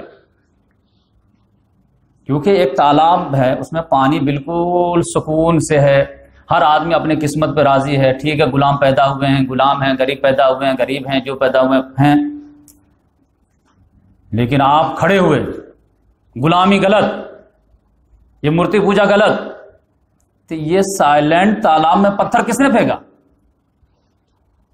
آپ پھینکے نا، تو جب پتھر پھینکیں گے تو وہاں بھوچال آئے گا کہ نہیں آئے گا؟ تو اس لحاظ سے آپ سمجھیے کہ یہ حق کے علمبردار کی بڑی ذمہ داری رہتی ہے کہ وہ جو معاشرہ چل رہا ہے، اگر وہ ایکسپلائٹیٹو ہے، جو ظالمانہ ہے، تو اس کو سیدھا کرنے کے لیے پہلے تو اقدام آپ کو کرنے پڑیں گے۔ تو اس لحاظ سے جیسے سائلنٹ معاملہ کچھ دن کے لیے ہوا، صحابہ کرام کہ نہیں ایسا کیسے چلے گا، خدا نے ایک بڑی ذمہ داری دیا ہے، وَرَبَّكَ فَكَبِّرْ، لہذا مشورہ کیا گیا کیا کیا جائے۔ اب ان لوگوں کا سب سے بڑی جو ہے الرجی تھی وہ قرآن سے، اب مسلمانوں کے پاس سب سے بڑا ہتھیار قرآن، اب کریں کیا؟ اب یہ لوگ تو خانہ کعبہ میں کسی کو سنانے ہی نہیں دیتے تھے، محمد صلی اللہ علیہ وسلم کے پاس ڈیرنگ تھی کہ وہ سنا پاتے تھے، بقیہ مسلمان کے تو ہمت ہی نہیں تھی، ان کو تو مار مار کے بھوسا بنا دیتے اگر یہ قرآن پڑھ دیتے تو۔ صحابہ کرام نے کہا نہیں ایسے نہیں چلے گا کام، قرآن سنانا پڑے گا، ورنہ بات بڑھے گی کیسے؟ تو مشورہ کیا گیا کہ کون ہے کہ کسی کے اندر ڈیرنگ کے خانہ کعبہ کے اندر جا کے قرآن سنا سکے، کیونکہ کافر لوگ بہت دنوں سے قرآن نہیں سنے، نہیں سنے تو کوئی مسلمان بھی نہیں ہو رہا۔ تو عبداللہ بن مسعود رضی اللہ تعالیٰ عنہ ڈیرنگ کیے کہ میں جا کر کے قرآن سناؤں گا۔ وہ جبکہ فل فلیج جو ہے قریش کے جو ہے سٹیزن بھی نہیں تھے، ام عبد تھے، ایک لونڈی کے بطن سے جو پیدا ہوتا ہے اس کو ام عبد بولتے ہیں۔ تو ان کے معاشرے میں کوئی نہیں، بکریاں چراتے رہتے تھے، بس ان کا کام یہی تھا، ہاف غلام۔ انہوں نے کہا کہ میں جو ہے سناؤں گا۔ لوگوں نے کہا ارے بھائی تمہارا تو کوئی خاندانی بیک گراؤنڈ بھی نہیں ہے، تم پر تو مار کر کے جو ہے ختم کر دیں گے، آپ مت سنائیے۔ میں کہا نہیں، قسم خدا کہ میں سناؤں گا۔ ٹھیک ہے آپ ڈیرنگ کریے۔ یہ گئے ہیں بھرے مجمع میں شروع کر دیے سورہ رحمان، الرحمن علم القرآن خلق الانسان علم البیان، اشدم دیوانہ انداز میں، تو زور زور سے ابو جہل وغیرہ بیٹھے ہی ہوا تھا دارالندوا، کیا آواز آ رہی ہے؟ قرآن کی آواز آ رہی۔ سب لوگ آئے اور ٹوٹ پڑے، اتنا مارے کہ جو ہے بالکل جو ہے لاغر کر دیا۔ سب اٹھا کے لائے، سب لوگ جو صحابہ کرام بولے کہ میں بولتا تھا آپ کو اسی وجہ سے کہ نہیں پڑھیے آپ جا کر۔ لیکن عبداللہ بن مسعود رضی اللہ نے کہا کہ آج یہ لوگ جتنے ذلیل میرے نگاہ میں ہوئے ہیں کبھی اس سے پہلے نہیں تھے۔ اب تم لوگ جو ہے مجھ کو ملامت کر رہا ہو، مجھے آرڈر دو تو کل بھی میں جا کے سناؤں گا۔ حق کے راستے میں مار کھانے کا بھی مزہ الگ ہے۔ پھر اس کے بعد محمد صلی اللہ علیہ وسلم پہ ہاتھ ڈالنا شروع کر دیے، وربل پرسیکیوشن سے فزیکل پہ آنا شروع ہو گئی۔ اس سے جو پہلے جو ایموشنل بھی بلیک میل کیے، ایموشنل میں آپ جانتے ہیں کہ ابو لہب جو ہے سب سے پیچھے تھا۔ محمد صلی اللہ علیہ وسلم جیسے کسی قافلے والے سے ملتے تھے یہ پیچھے آتا تھا، نہیں انہو صابیون کذاب، اس کی بات مت سننا، یہ بے دین ہو گیا، جھوٹا ہے۔ اور محمد صلی اللہ علیہ وسلم کی 2 بیٹیوں کو جو ہے ابو لہب کے 2 بیٹوں نے جو ہے طلاق دی ہے۔ ام کلثوم اور رقیہ کی شادی ابو لہب کے 2 بیٹوں سے ہو گئی تھی، بس رخصتی بات کی تھی، عتبہ اور عتیبہ، اور دونوں نے جو ہے بدتمیزی کے انداز میں دونوں نے طلاق دیا کہ اگر یہ مشن سے نہیں واپس ہوتے تو ہمارا طلاق، لے جاؤ اپنی بچی۔ آپ سمجھیے کہ ایک باپ کے لیے ایک بیٹی کا طلاق کتنا زیادہ دکھ کی بات ہے۔ اور اسی عتیبہ کے بارے میں آتا ہے کہ جب وہ جو ہے آپس سے باہر ہو گیا اور اس کا صبر کا پیمانہ لبریز ہو گیا، جھجنا گیا، تو ایک مرتبہ محمد صلی اللہ علیہ وسلم کا کرتا پکڑ لیا، اب بدتمیزی کے انداز میں جو ہے ستانے لگا، اور اس نے تھوک بھی پھینکا لیکن تھوک پڑا نہیں۔ کہا کہ جو ہے والنجم اذا ہوا کا ہم جو انکار کرتے ہیں، ثم دنا فتدلی کا بھی انکار کرتے ہیں۔ تو محمد صلی اللہ علیہ وسلم کو بہت غصہ آیا، تو محمد صلی اللہ علیہ وسلم نے جو ہے اللہ تعالیٰ سے دعا کی، اللہم سلط علیہم کلبا من کلابک، اللہ تعالیٰ اپنے کتوں میں سے کتا اس کو مسلط کر دے۔ اور اس کا ہوا انجام، یہ آدمی ایک مرتبہ سفر کے لیے شام جا رہا تھا پورے قریش کے قافلوں کے ساتھ، الزرقہ نامی مقام پہ پڑاؤ کیا، اور وہاں پہ جو ہے جب یہ لوگ شام کے وقت میں پڑاؤ کیے تو ایک شیر اس کو دکھائی دیا جنگل میں، تو اس نے وہیں سے چیخ مارنی شروع کی، قسم خدا کہ یہ شیر مجھے کھا جائے گا، ہائے ہماری بدبختی، اور یہ تو وہی مارا ہم کو، یہ وہ شیر ہے۔ لوگوں نے کہا کچھ نہیں ہوگا، ہم لوگ جو تم کو باڑ بنا دیتے ہیں، سب سے بیچ میں تم کو سلائیں گے، کنارے کنارے ہم لوگ سو جائیں گے، اور کنارے کنارے اونٹ پہ جو ہے گھوڑے کو باندھ دیں گے، شیر آ ہی نہیں پائے گا۔ اس نے کہا نہیں، اب تو دیکھ رہا ایسا کہ مجھے تو لگتا ہے کہ وہ مکہ میں رہتے ہوئے مجھے کھا گیا، اور رات میں شیر پورے کو پھلانگ کر کے آیا ہے اور اس کا جو ذبح کر دیا۔ لیکن آپ سینسیویٹی سمجھیے کہ محمد سے، اب محمد سے ڈے آف دا آرڈر تھا وہاں سے کہ no raising hand even in self defence, کوئی جوابی کارروائی میں بھی ہاتھ نہیں اٹھائے گا، کفو ایدیکم، ہاتھ بنے رکھو، ایک وقت آئے گا کھولیں گے، کب کھولیں گے وہ ہم ڈیسائیڈ کریں گے، ہم کب کریں گے جب اللہ ہم کو کہے گا۔ لہذا یہ صحابہ کرام، ایک مرتبہ کا واقعہ ہے کہ محمد صلی اللہ علیہ وسلم جو ہے خانہ کعبہ میں نماز پڑھ رہے تھے، محمد صلی اللہ علیہ وسلم تو پڑھتے تھے آ کر کے، ابو جہل جیسے دیکھتا تھا تو حسد کے آگ میں جل جاتا تھا۔ اور یہ جو ہے ایک مرتبہ کی بات ہے کہ حضرت عمر رضی اللہ تعالیٰ عنہ جب ابھی ایمان نہیں لائے تھے تو اس میں جو ہے ایک مرتبہ وہ جو ہے باتوں باتوں میں بات کلیئر ہو، کیونکہ یہ بنو مخزوم قبیلے سے تھا۔ اس نے کہا کہ تم تو کلام سنے ہو، کہاں کلام سنے. تو کلام نہیں لگتا کہ یہ اللہ کا کلام ہے. کہا دیکھو اللہ کا کلام وغیرہ بات الگ ہے، معاملہ ہمارا اس کا جو دشمنی کا ہے وہ کلام ماننے نہ ماننے کا ہے ہی. تو کیا معاملہ ہے؟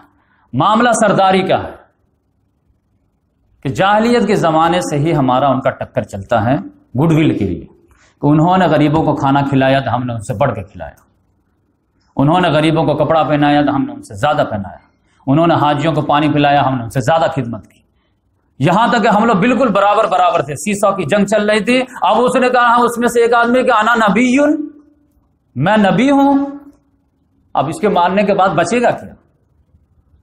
تو قسم خدا کی میں جیتے جیت کبھی ان کو نہیں تسلیم کروں گا، ورنہ بنو ہاشم کے سیادت ہم قبول کر لیں گے. تو یہ اصل ٹکر معاملہ تھا، پھنسا ہوا تھا. کوئی کسی ریزن کی وجہ سے، کوئی کسی میں لاسٹ میں ایک لسٹ دوں گا پورے قریش خاندان کا جو انٹروڈکشن دوں گا، اس میں آپ کو پورا معاملہ کلیئر ہو جائے گا. تو اس کے بعد جو ہے محمد صلی اللہ علیہ وسلم ایک مرتبہ خانہ کعبہ میں نماز پڑھ رہے تھے. ابو جہل کہیں سے ٹہلتے ہوئے آیا تھا اور ایک جو اونٹ کسی نے ذبح کیا تھا اس کی اوجھڑی وغیرہ پڑی ہوئی تھی. وہ غصے میں آ کر کے جو ہے کہا کہ تم میں سے کوئی ہے ڈیرنگ باز جو فلاں قوم نے ابھی جو ہے اونٹ ذبح کیا ہے، وہ لا کر کے جو ہے ان کے سر پہ ڈال دے جب یہ سجدے میں جائے. کیونکہ ان کو سب سے زیادہ چڑتی سجدے سے. کہتا جو اپنے جو ہے دماغ کو جو ہے گندا کرتا ہے نا مٹی سے، اس کو جو ہے رون ڈال. تو عقبہ بن ابی معیط جو ہے وہ کہا کہ میں کر دوں گا اس کا. کرو. محمد صلی اللہ علیہ وسلم جو ہے لمبی رکعت جو ہے پڑھتے تھے، سجدہ وغیرہ بھی طویل کرتے تھے. یہ جب تک لے کر کے آیا ہے محمد صلی اللہ علیہ وسلم جیسے سجدہ میں گئے ہیں پورے اونٹ کی اوجھڑی ڈال دیا ہے، یہاں تک کہ محمد صلی اللہ علیہ وسلم سر نہیں اٹھا پا رہے تھے. پھر کوئی بچہ جو دوڑا گیا حضرت فاطمہ کو بول رہا ہے، وہ دوڑی ہوئی آئی ہے اور فوراً جو ہے اوجھڑی کو ہٹائی ہے اور پھر محمد صلی اللہ علیہ وسلم کے لیے رونے لگی ہے. تو پھر محمد صلی اللہ علیہ وسلم نے کہا کہ بیٹی رو نہیں، یہ لوگ جانتے نہیں ہیں. اور پھر محمد صلی اللہ علیہ وسلم نے جو ہے کہا اللہ علیک بقریش. لوگ کہتے ہیں محمد صلی اللہ علیہ وسلم بدعا نہیں کہ بدعا 50 جگہ کی. اے اللہ قریش کو پکڑ لے 3 مرتبہ، اللہ علیک بقریش، اللہ علیک بقریش، اللہ علیک بقریش. اے اللہ قریش کو پکڑ لے. اور پھر نام لے کے اللہ علیک ابی جہل بن ابو جہل، عتبہ بن نبیہ، شیبہ بن نبیہ، امیہ بن خلف. اور پھر جو ہے ہمارا جو لڑکا تھا 7 لوگوں کا نام لیے، 7 جو مین گروپ میں تھے 7 کا نام لے کر کے بد دعا کی. اور ایک صحابی کہتے ہیں کہ یہ 7 لوگوں کا جو نام لیا گیا تھا یہ سب بدر کے دن ایک کنویں میں اوندھے پڑے ہوئے تھے. اس طرح بد دعا کام. پھر ایک روز جو ہے محمد صلی اللہ علیہ وسلم کو عقبہ بن معیط ہی جو ہے اچانک کہیں سے آیا اور گردن میں جو ہے پہلے تو وہ کپڑا ڈال کے رکھتے ہی تھے چادر وغیرہ، ایسے موڑ کر کے ایسا دیا کہ پورا آنکھ جو ہے ابل پٹ. اور ایک مرتبہ تو جو ہے حد ہو گئی کہ محمد صلی اللہ علیہ وسلم جو نماز پڑھ رہے تھے کہ ابو جہل کو رہا نہیں گیا، دیکھا جیسے ویسے دارالندوا میں گیا، سب کو بولا کہ تم لوگ یہاں پہ بکواس میٹنگ کر رہے ہو، وہاں پہ دیکھو وہ نماز پڑھ رہا، سب لوگ دیکھ رہے تھے، قرآن سنا متاثر ہوں گے، کیا کریں گے. سب لوگ دیکھتے چلو. جیسے دوڑے سب لوگ، ابو بکر صدیق رضی اللہ تعالیٰ نے سمجھ گئے کہ معاملہ سیریس ہے اور فوراً ڈیفنس کے لیے آگے آ گیا. لیکن سب کا تیور ہی دیکھ کے بولے کہ تم لوگ اتقتلون رجلا یقول ربی اللہ، کیا تم ایک آدمی کو اس لیے قتل کرنے جا رہا ہو کہ وہ اللہ کا نام لیتا ہے کہ مائی لارڈ از گاڈ. اور پھر اگر تم ان کو قتل کر دو گے تو بنو ہاشم چھوڑ دیں گے تم کو. تو عتبہ بن ربیعہ نے کہا کہ پھر اگر یہی معاملے وجہ سے تو ہم ڈرتے ہیں، ہاتھ نہیں ڈالتے، ان کو چھوڑے ہوئے ہیں، تو تم ان کو کہو کہ یہاں پہ نماز نہ پڑھیں، اب بولو کہ گھر جا کے پڑھیں. تو ابو بکر صدیق رضی اللہ تعالیٰ نے کہا کہ ہم ان کو کیسے جا کے بول سکتے ہیں، وہ تو ہمارے رسول ہیں، وہ ہم کو جو بولتے ہیں ہم لوگ ان کو کرتے ہیں، تو ہم لوگوں کی ضرورت نہیں کہ ہم رسول کو جا کر کے اپنا مشورہ دیں. تو ابو جہل نے کہا تم سے بڑا جو ہے فسادی کوئی نہیں ہے، ہمارے سارے نوجوانوں کو تم نے خراب کیا ہے، تو پہلے تو تمہاری ٹھکائی کریں گا. اور پھر وہ جو ہے کوڑے سے برس پڑا اور عتبہ بن ربیعہ نے تو پٹک کر کے جوتا سے جو ہے چہرے مبارک کو اتنا مارا کہ کان منہ سب پتہ ہے، ناک منہ سب پتہ ہی نہیں چلتا تھا کہاں ہے. اور مارتے مارتے جب اس کو یقین ہو گیا کہ یہ مر گیا ہے تب چھوڑ دیا۔ پھر ان کے خاندان والے بنو تیم والے آئے ہیں، اب بس جو ہے سمجھے کہ لاش کو جیسے جو ہے کپڑا میں لپیٹ کر اٹھا کر لے جاتے ہیں ویسے لے گئے ہیں، لیکن ان کی ماں نے کہا نہیں پہلے لاؤ، اور پھر جو ہے پنکھا ان کا جھلیے کچھ بھی کی ہے، روئی ہے، چلائی ہے۔ تب کچھ دیر کے بعد جو ہے اچانک جو ہے کچھ حرکت ہوئی ہے، تب ان کو لگا نہیں زندہ ہے، تب پھر بیٹا بولو بولو کچھ بولو یہ وہ، اس طرح سے جو ہے بولنے لگے۔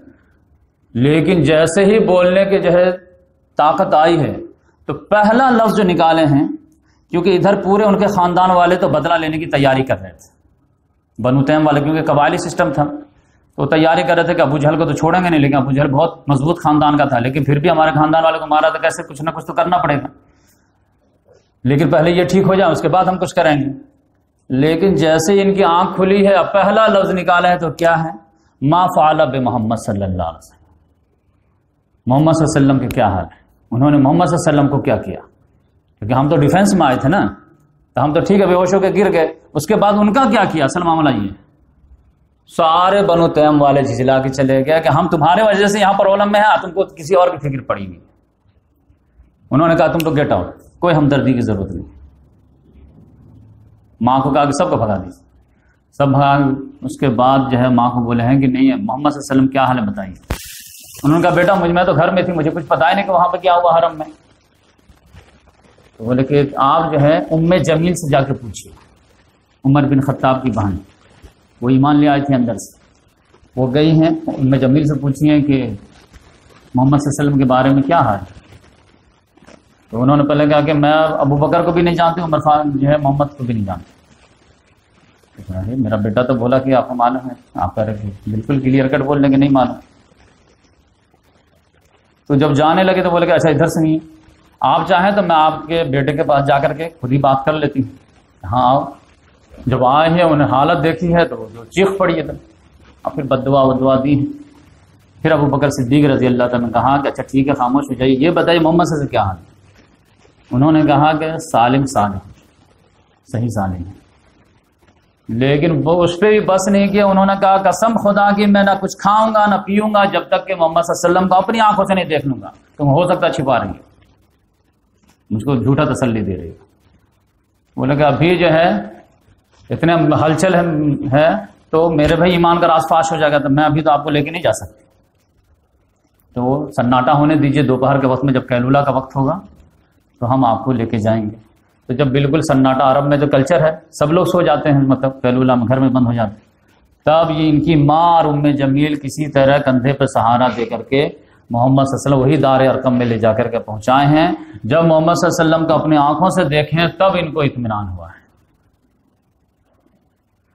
اور جب دیکھیں محمد صلی اللہ علیہ وسلم صحیح سالم ہیں تو پھر دیکھیں کہ ماں بھی ہمارے فیور میں ہے، تو لوہا گرم ہے، یہ ایک چوٹ مار دیے کہ یا رسول اللہ میری ماں ابھی تک کلمہ نہیں پڑھی ہے، ایک مرتبہ اللہ تعالیٰ سے دعا کر دیجیے، تو یہ جو میرے ساتھ خدمت کر رہی ہے اس کے طفیل میں ہو سکتا ہے کہ اللہ تعالیٰ ان کو ایمان کی توفیق دے دے اور میری ماں جہنم سے بچ جائے۔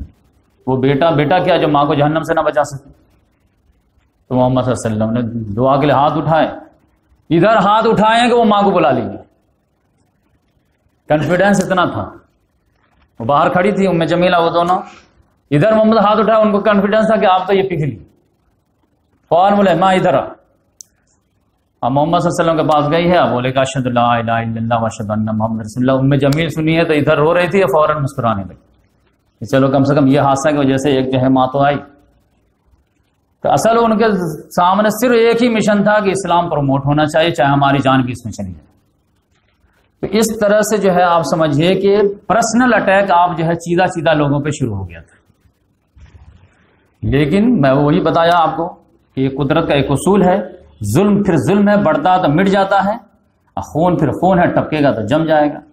اب جب محمد صلی اللہ علیہ وسلم میں فزیکل اٹیک ہونا شروع ہو گیا اور یہاں تک کہ اب قتل کی سازش ہونے لگی، یہاں تک اتنا زور سے دبایا جاتا ہے کہ آنکھ پھل جاتی ہے، اور جو ہے سجدے میں جاتے ہیں تو اوجھڑی ڈال دی جاتی ہے، اور حضرت ابو بکر کو اتنا مارا جاتا ہے کہ ان کو یقین ہو جاتا ہے کہ مر گئے، وہ تو اللہ نے بچا لیا ہے۔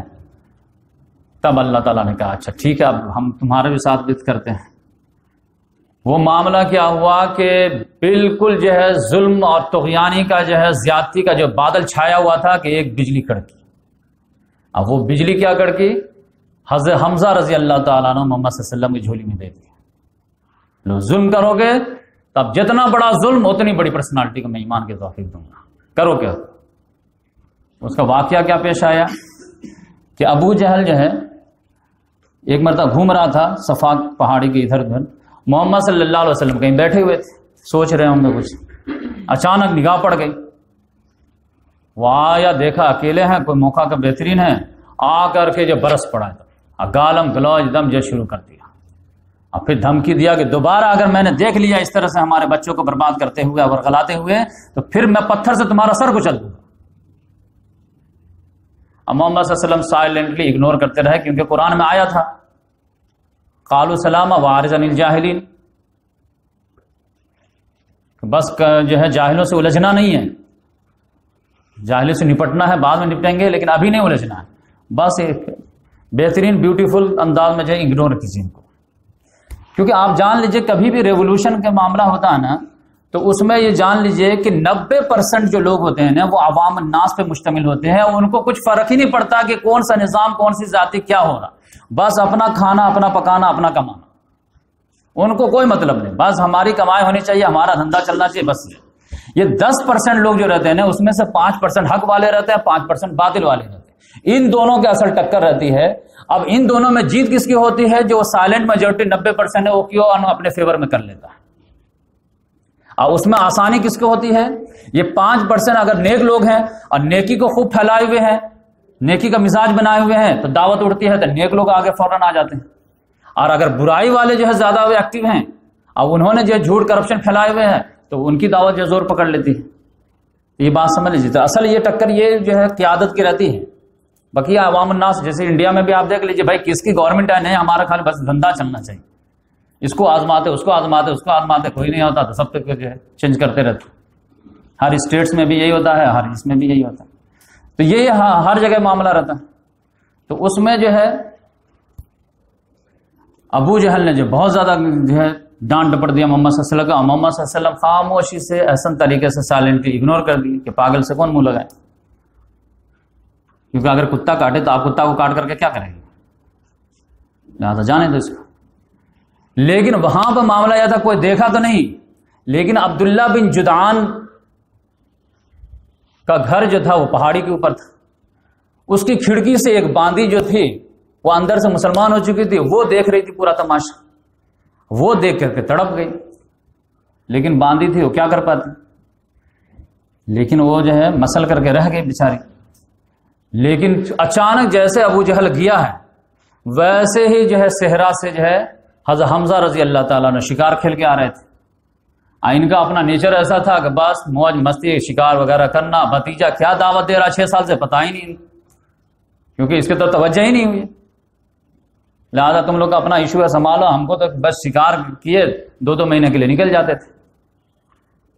تو پھر اچانک جو ہے وہ جب گھر جا رہے تھے کہ فوراً اس باندی نے روکا, ابا ہمارا رکیے, کیا معاملہ ہوا, کیا معاملہ ہوا. اگر آپ دیکھ لیتے اپنی آنکھوں سے تو آپ جو ہے برداشت نہیں کر سکتے آپ کے بھتیجے کے ساتھ ابو جہل نے کیا نہیں کیا ہے.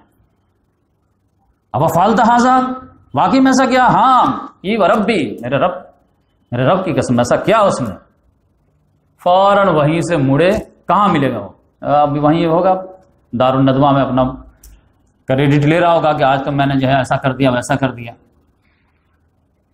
وہ آئے ہیں گھوڑا لے کر کے, ساری مجلس لگی ہوئی تھی, تو ان کو دیکھ کر کے ان کا تیور دیکھ کر کے سارے لوگ کھڑے ہو گئے. عتبہ بن ربیعہ نے ویلکم بھی کیا, اہلا و سہلا یا ابا ہمارا, لیکن انہوں نے جو ہے ایک تماچا کھینچ کے مارا. اب آج جگہ آتا کہ تیر کمان سے ایک مارا ان کے, اور پھر انہوں نے کہا اتشتم ابن اخی وانا علی دینی, میرے بھتیجے کو گالی دیتا ہے جبکہ میں اس کے دین پہ ہوں, ہے مر تو میرے ساتھ مقابلہ کر. شریف آدمی سے جو الجھتا رہتا ہے. تو بنو مخزوم کے جو ہے سارے لوگ کھڑے ہو گئے, وہ کھڑے ہوئے تو بنو ہاشم کھڑے ہو گئے. لیکن ابو جہلی نے کہا کہ دعو ہو عمار, ابو عمارہ کا چھوڑ دو, کیونکہ میں نے واقعی میں آج بہت بری گالی اس کے بھتیجے کو دیا تھا. تو اب اس کی وجہ سے تو ابھی تو حمیت تھی, بس جاہلی حمیت کہ ہمارا رشتہ دار ہے, ہمارے بھتیجوں کو کیسے اس نے ایسا کر دیا. اب یہاں پہ جو ہے بھتیجے کو دارالندوہ سے دارالارقم تک خالی نیوز سنانے کے لیے آئے تھے کہ ہم تمہارا جو بدلہ لے لیا آج، لیکن اتنے ہی میں آتے آتے راستے میں جو ہے اللہ تعالیٰ نے سینہ کھول دیا۔ اب محمد صلی اللہ علیہ وسلم بتا چکے ہیں کہ ہر انسان کا دل جو ہے اللہ تعالیٰ کے 2 انگلیوں کے بیچ میں جب چاہے پلٹ دے۔ جیسے آئے ہیں تو وہیں سے ڈیسائیڈ کر کے آئے ہیں، گیٹ ٹھکٹھکائے ہیں، کھلے ہیں، بولے کہ یا رسول اللہ میں نے تو آپ کا بدلہ لے لیا ہوں اس سے، لیکن میں بدلہ لیا تھا اس وقت حمیت کے بیس پہ، اب میں آپ کی مدد کرنے کے لیے تیار ہوں اسلام کے لیے، اور اشہد ان لا الہ الا اللہ و اشہد ان محمد رسول اللہ۔ تو سارے لوگ جو خوش ہو گئے تب، کیونکہ بنو ہاشم یہ جو ہے حضرت حمزہ رضی اللہ تعالیٰ عنہ پورے قریش میں سب سے زیادہ طاقتور تھے، ان سے کوئی نہیں الجھتا تھا، لہذا یہ ایمان قبول کر لیا۔ اب اس کے بعد جو ہے حضرت عمر فاروق رضی اللہ تعالیٰ عنہ جو ہے ان کو لگا کہ یہ تو بہت زیادہ معاملہ کلکل ہو گیا، یہ 5-6 سال سے تو قریش جو ہے لوز ہی لوز ہو رہا، ہر گھر میں ٹینشن ہے، کیا کیا ٹینشن ہے وہ قریش والا جب میں لیکچر لوں گا تو پورا ایک ایک کر کے بتاؤں گا۔ ان کا اصل پرابلم اندر گیا تھا۔ انہوں نے کہا کہ ایسا کرتے ہیں نا کہ معاملہ آپ صاف ہی کر دیتے، نہ رہے بانس نہ بجے بانسری، کیا کرنے جا رہے ہو؟ یہ محمد صلی اللہ علیہ وسلم ہی بھی میں ہاتھ ڈال دیتا ہوں، اور پھر میں اپنے آپ کو ابو بنو ہاشم کے حوالے کر دوں گا تاکہ وہ بھی مجھے قتل کر دیں۔ اس 2 کے قتل سے فائدہ یہ ہوگا کہ پورا قریش بچ جائیں گے۔ تو اب یہ 2 کا قتل آسان ہے بقیہ پورے قریش کو بچانے کے لیے، بڑی مصیبت کے مقابلے میں چھوٹی مصیبت گنوارا ہے۔ یہ بہت کڑک نوجوان تھے، اہمیت والے نوجوان تھے، لہذا انہوں نے تنہائی میں ڈیسائیڈ کیا، اب فوراً جو تلوار لیے اور نکل پڑے تو ایک دم جو ناک منہ پھلاتے ہوئے، چلنے کا انداز ہی الگ تھا۔ سب لوگ دیکھ رہے ہیں کہاں جا رہے ہیں، کہاں جا رہے ہیں، لیکن کسی کی ہمت تو تھی نہیں جلدی۔ لیکن ان کو جو ہے نعیم بن عبداللہ، یہ انہی کے خاندان کا تھے، یہ اندر سے اسلام قبول کر لیے تھے لیکن ان کو پتا نہیں تھا، ان کی بہن بھی ایمان قبول کی تھی، ان کے بہنوں بھی، لیکن سب ان کی وجہ سے ڈرتے تھے۔ اس نے دیکھا ارے معاملہ گڑبڑ لگ رہا، بہت شان تیز دماغ کے تھے، فوراً بھاگ گئے کہ کچھ غلط نیت سے جا رہا ہے۔ انہوں نے کہا ادھر اب بیٹا کہاں جا رہے ہیں؟ کہا کہ یہ جو معاملے کا پورا جو ہے پرابلم کا جڑ ہے نا، اسی کو صاف کرنے جا رہا۔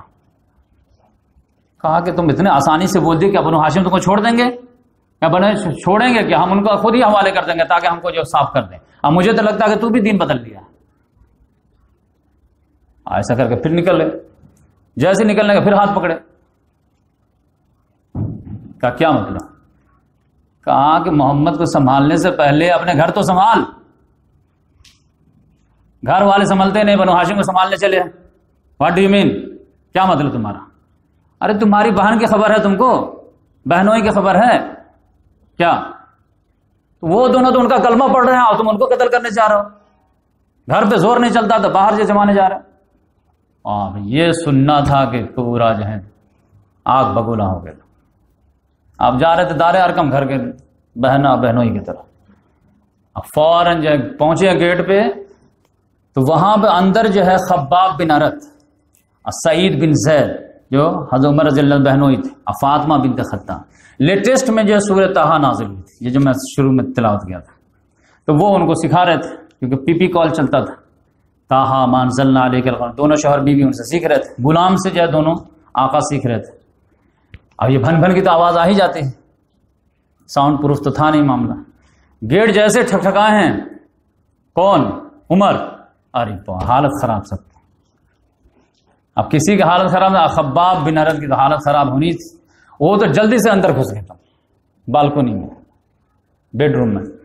اور فاطمہ جو تھے، جو کاغذ میں لکھا ہوا تھا اس کو اندر جو ہے کوئی جو ہے گدا ودا کے اندر ڈال دی، اور پھر آرام سے ریلیکس موڈ میں آ کر کے جا کے گیٹ کھولی، یا سیدی یا حبیبی، ایک دم پولائٹ وے میں۔ فوراً جھٹکے کیا چل رہا تھا؟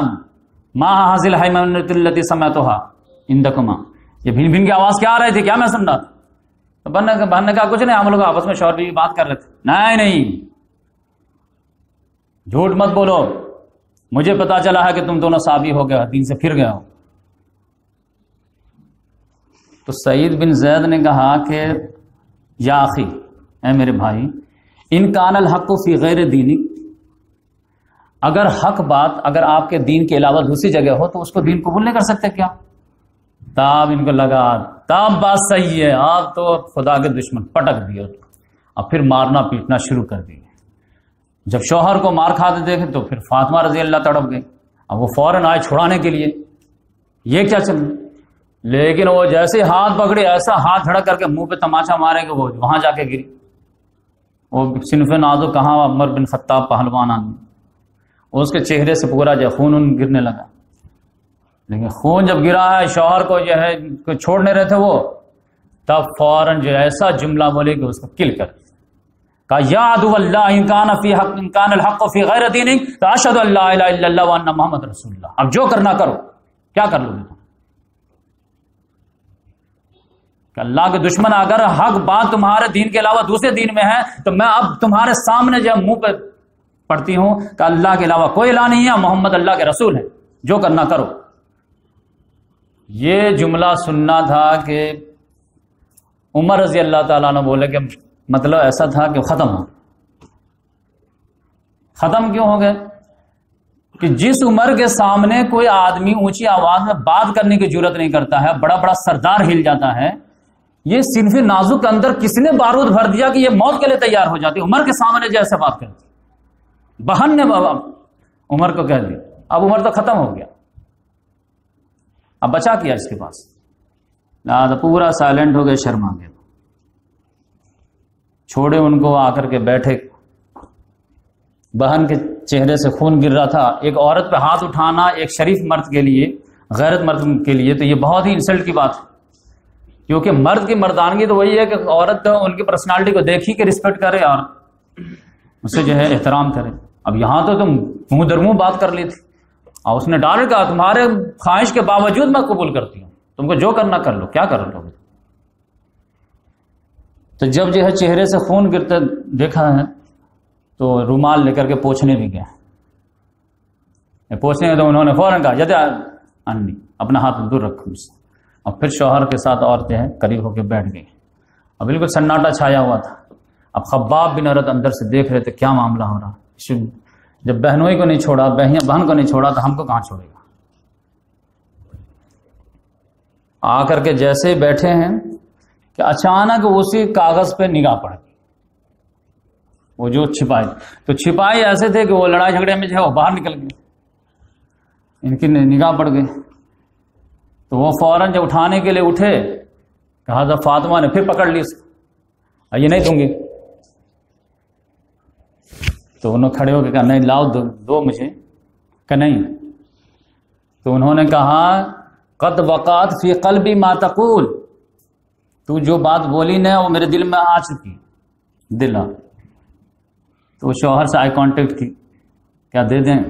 انہوں نے بھی کہا کہ ہاں دے دیں، وہ لیے ہیں صحیفہ، پھر پڑھے ہیں طٰہٰ ما انزلنا علیک القرآن لتشقیٰ الا تذکرۃ لمن یخشیٰ تنزیلا ممن خلق الارض والسماوات العلی الرحمن علی العرش استویٰ لہ ما فی السماوات وما فی الارض وما بینہما وما تحت الثری وان تجہر بالقول فإنہ یعلم السر واخفی اللہ لا الہ الا ہو لہ الاسماء الحسنی۔ یہ دونوں تو سوچ رہے تھے کہ ابھی پڑھ ہی رہا کیا ہوگا، پڑھتے پڑھتے میں ادھر آئی کانٹیکٹ کیے اور اتنا بہترین جملہ بولے کہ دونوں کھلکھلا کے ہنسنے لگے، پورا غم ختم ہو کر کے چہرے پہ خوشی آ گئی، بولے من ھذا فرت قریش، قریش والے ایسا کلام سے بھاگ رہے ہیں۔ فوراً بہن دوڑتی اور یا سیدی یا حبیبی یہ وہ دم، پھر بولے نہیں آگے بھی مجھے پڑھنے دو، اور پھر وہاں تک پڑھے جہاں تک میں پڑھا ہوں، اننی انا اللہ لا الہ الا انا فاعبدنی واقم الصلاۃ لذکری۔ جیسے یہ کمپلیٹ کیے ہیں ویسے خباب بن عرت رضی نکل کر کے آئے ہیں، بولے خباب تم اندر؟ جی، تو اب تو دنیا ہی بدل چکی تھی، بولے کہ ابشر یا عمر، خوش ہو جاؤ۔ کہا کس چیز کی خوشخبری؟ ابھی تو ایمان لایا فوراً نہیں، محمد صلی اللہ علیہ وسلم دعا کیے تھے جمعرات کی رات دار ارقم میں، کہ اللہ تعالیٰ اسلام کو عزت عطا فرمائے ان دو میں سے کسی ایک سے، چاہے عمر بن خطاب سے یا عمرو بن ہشام سے۔ اب مجھے امید ہے کہ اب جو حالات دیکھ رہا ہوں تو آپ سب کا دلے گا، یہ بات ہے واللہ کہاں، واللہ میں سنا ہوں۔ تو بولے دلونی محمد صلی اللہ علیہ وسلم، لے چلو محمد صلی اللہ علیہ وسلم کے پاس۔ تو سارے لوگ خوشی خوشی جو ہے لے گئے۔ اب محمد صلی اللہ علیہ وسلم تو دار ارقم میں تھے، اب دار ارقم میں وہی تلوار وغیرہ جو ہے ویٹ بھی نہیں کیا، فوراً گئے، گیٹ ٹھکٹھکائے۔ تو وہ جو ہے جو نوکر تھا یا جو بھی ساتھی رہے ہوں گے گیٹ پہ، وہ دروازے کے جھروکے سے دیکھے کون ہے، تو دیکھو عمر اور تلوار، وہ تو فٹاک سے گیٹ بند کر دیا۔ اب پہلے جا کر کے بولے کیا ہوا، کون آ رہا تھا؟ کہا عمر تلوار ہاتھ میں، بہت غصے میں۔ سب لوگ ہل گیا، ابو بکر صدیق، عمر فاروق، یہ سب یہ ہلے ہوئے تھے۔ حضرت حمزہ رضی اللہ تعالیٰ نے 3 دن پہلے اسلام قبول کیے ہوئے تھے، وہ آئے گا، کیا معاملہ ہے تم لوگ کا؟ عمر آیا۔ کہا عمر آیا تو کیا ہوا، کھولو گیٹ، اگر صحیح نیت سے آیا ہے تو صحیح ہے اس کے لیے، ورنہ اگر غلط نیت سے آیا ہے تو اسی کے تلوار سے اسی کو قتل کر دیں گے، اس میں کیا ٹینشن ہے، لاؤ اندر۔ جیسے اندر لائے پکڑے ہیں اس کو زبردست طریقے سے۔ اب پھر بولے ہیں کہ عمر اس وقت تک نہیں صحیح قبول کرو گے کیا، جب تک کہ عاد سمود کی طرح تم پر عذاب نازل نہ ہو جائے یا تم پہ ملامت نہ آ جائے۔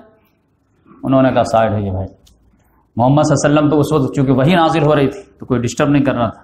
جیسے وہی کا سچویشن ختم ہوا ہے کہ فوراً جو ہے محمد صلی اللہ علیہ وسلم کے پاس قریب گئے ہیں، تو محمد صلی اللہ علیہ وسلم نے بھی سمجھایا اور دعا بھی کہ اللہ تعالیٰ عمر کے ذریعے سے اسلام کو جو تقویت دے۔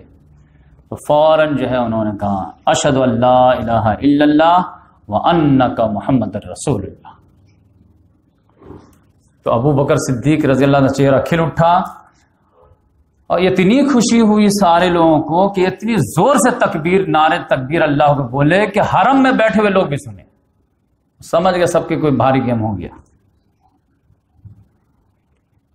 پھر حضرت عمر رضی اللہ عنہ نے کہا کہ آپ تو میں بیٹھوں گا نہیں، کیونکہ خیارکم فی الجاہلیہ خیارکم فی الاسلام، جو اپوز میں آیا تھا آپ سپورٹ میں بھی آگے رہے گا۔ انہوں نے کہا کہ میں نے سوچا کہ سب سے بڑا دشمن نمبر 1 کون ہے، محمد صلی اللہ علیہ وسلم، تو میرے دماغ میں ابو جہل ہے، تو اب ان کے دل میں آگ لگاتا ہوں جا کے۔ وہیں سے آئے فوراً تلوار لیے ہوئے، گیٹ کھٹکھٹائے، کھولا، عمر اہلا وسہلا، لیکن کہا اہلا وسہلا بعد میں، علم تعلم انی اسلم، کیا تم کو معلوم نہیں کہ میں اسلام قبول کر لیا ہوں؟ کہا تو اسلام قبول کر لیا؟ وہ بھانجا تھا، ایسا تعجب سے دیکھا، تو اسلام قبول کر لیا؟ لا تفعل بل فعلت، ایسا مت کر، نہیں میں کر چکا۔ فوراً گیٹ بند کر دیا، کہا ویحک اللہ ویحک بما جئت بہ، تباہی ہو تم پر بھی اور جو تو لے کر کے آیا۔ گیٹ بند کر کے چلا گیا، کھسیانی بلی کھمبا مجھے کیا کر سکتا تھا۔ پھر ولید بن مغیرہ کے پاس گیا، پھر اس کو بولے علم تعلم انی اسلم، وہ تعجب کا انت، تو کہاں میں، پھر اس طرح سب کو جا کر کے جو ہے بتا دیا۔ پھر ایک دن محمد صلی اللہ علیہ وسلم کے پاس حضرت عمر آئے اور بولے یا رسول اللہ کیا ہم لوگ حق پہ نہیں ہیں کیا؟ ہاں ہاں حق پہ۔ تو پھر جب حق پہ ہیں تو سب سے زیادہ حق حرم پہ ہمارا ہے، تو اب ہم شک کر کے کیوں ہیں، ہم لوگ اب طاقت میں آ گئے ہیں، تو اب ہم لوگ اعلیٰ اعلانیہ جو ہے نماز پڑھیں گے خانہ کعبہ میں جا کر کے۔ آج تک تو صرف آپ پڑھتے تھے، اب ہم سب لوگ پڑھیں گے۔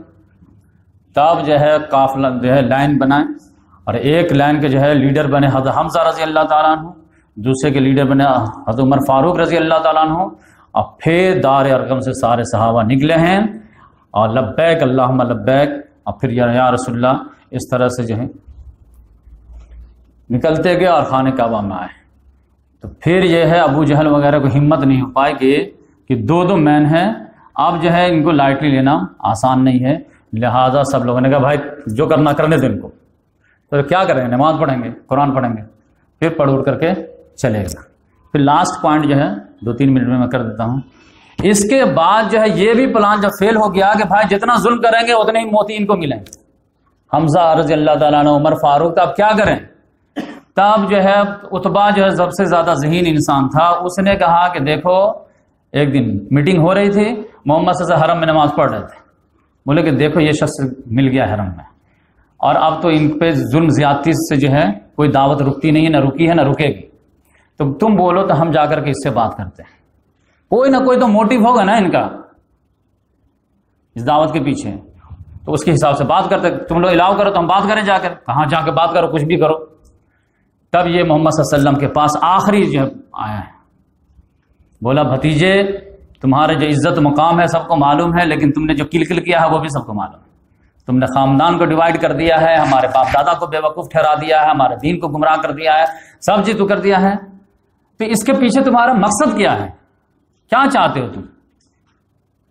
اگر تم یہ چاہتے ہو کہ اس کے ذریعے سے مال بہت زیادہ جمع کر لیں تو سیدھے سے بولو نا, ہم لوگ اتنا چندہ جمع کریں گے کہ تم کو جو مالدار بنا دیں گے. اگر تم سرداری چاہتے ہو تو ابھی سے مان لے لیتے ہیں, کوئی بھی فیصلہ چھوٹا ہو بڑا نہیں کریں گے بنا تمہارے.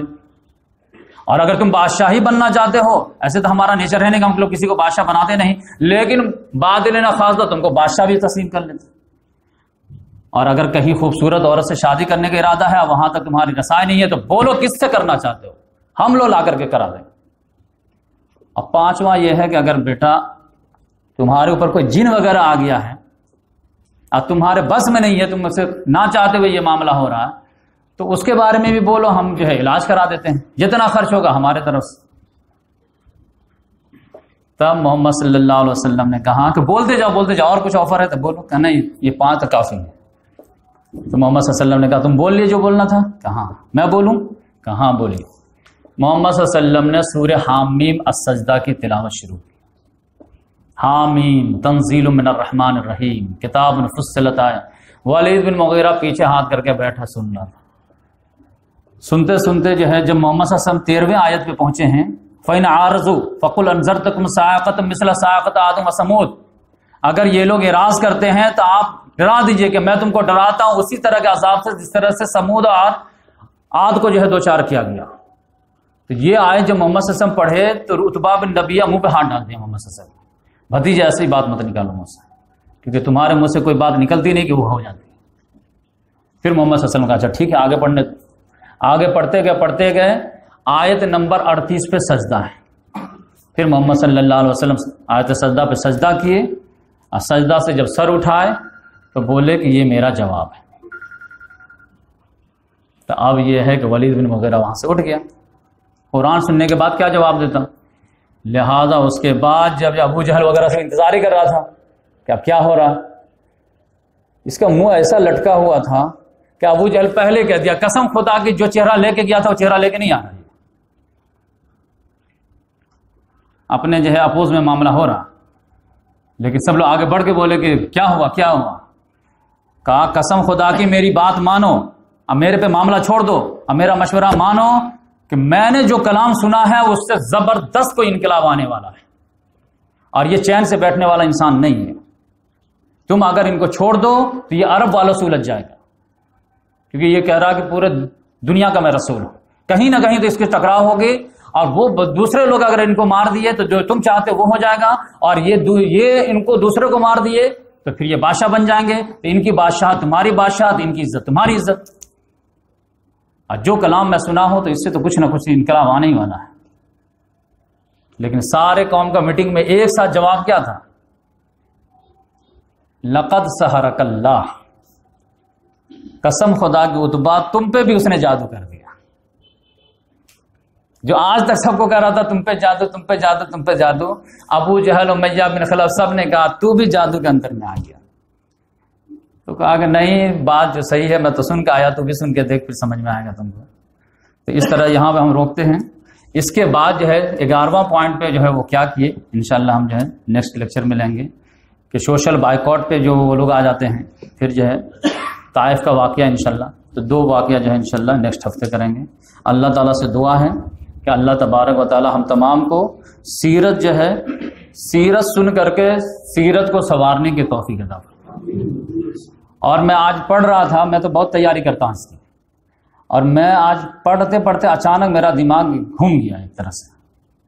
اور وہ کیا گھما, جب یہ والا ڈائلاگ تھا حضرت عمر رضی اللہ تعالیٰ عنہ کا کہ حاذا فرت من قریش, اس کلام سے قریش والے بھاگ رہے.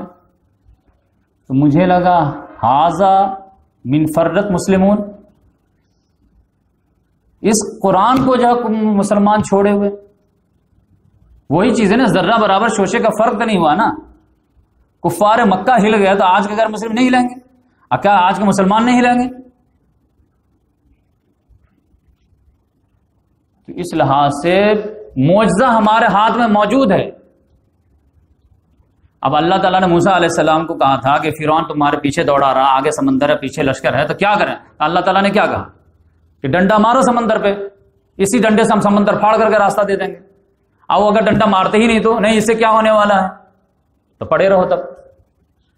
تو اللہ تعالیٰ کا عصائے موسیٰ تو ہے ہاتھ میں، لیکن کوئی اس کو استعمال ہی نہیں کرا تو کیا ہوگا؟ تو کسی کا ظاہر بنتا ہے تو باطن نہیں بنتا، کسی کا باطن بنتا تو ظاہر نہیں بنتا. جبکہ تمام پرابلم کا علاج اللہ تعالیٰ نے قرآن میں دیا تھا. دنیا میں جتنی بھی گمراہی کے جتنی بھی شیڈ سے سارے کا علاج جو اللہ تعالیٰ نے قرآن میں دیا تھا.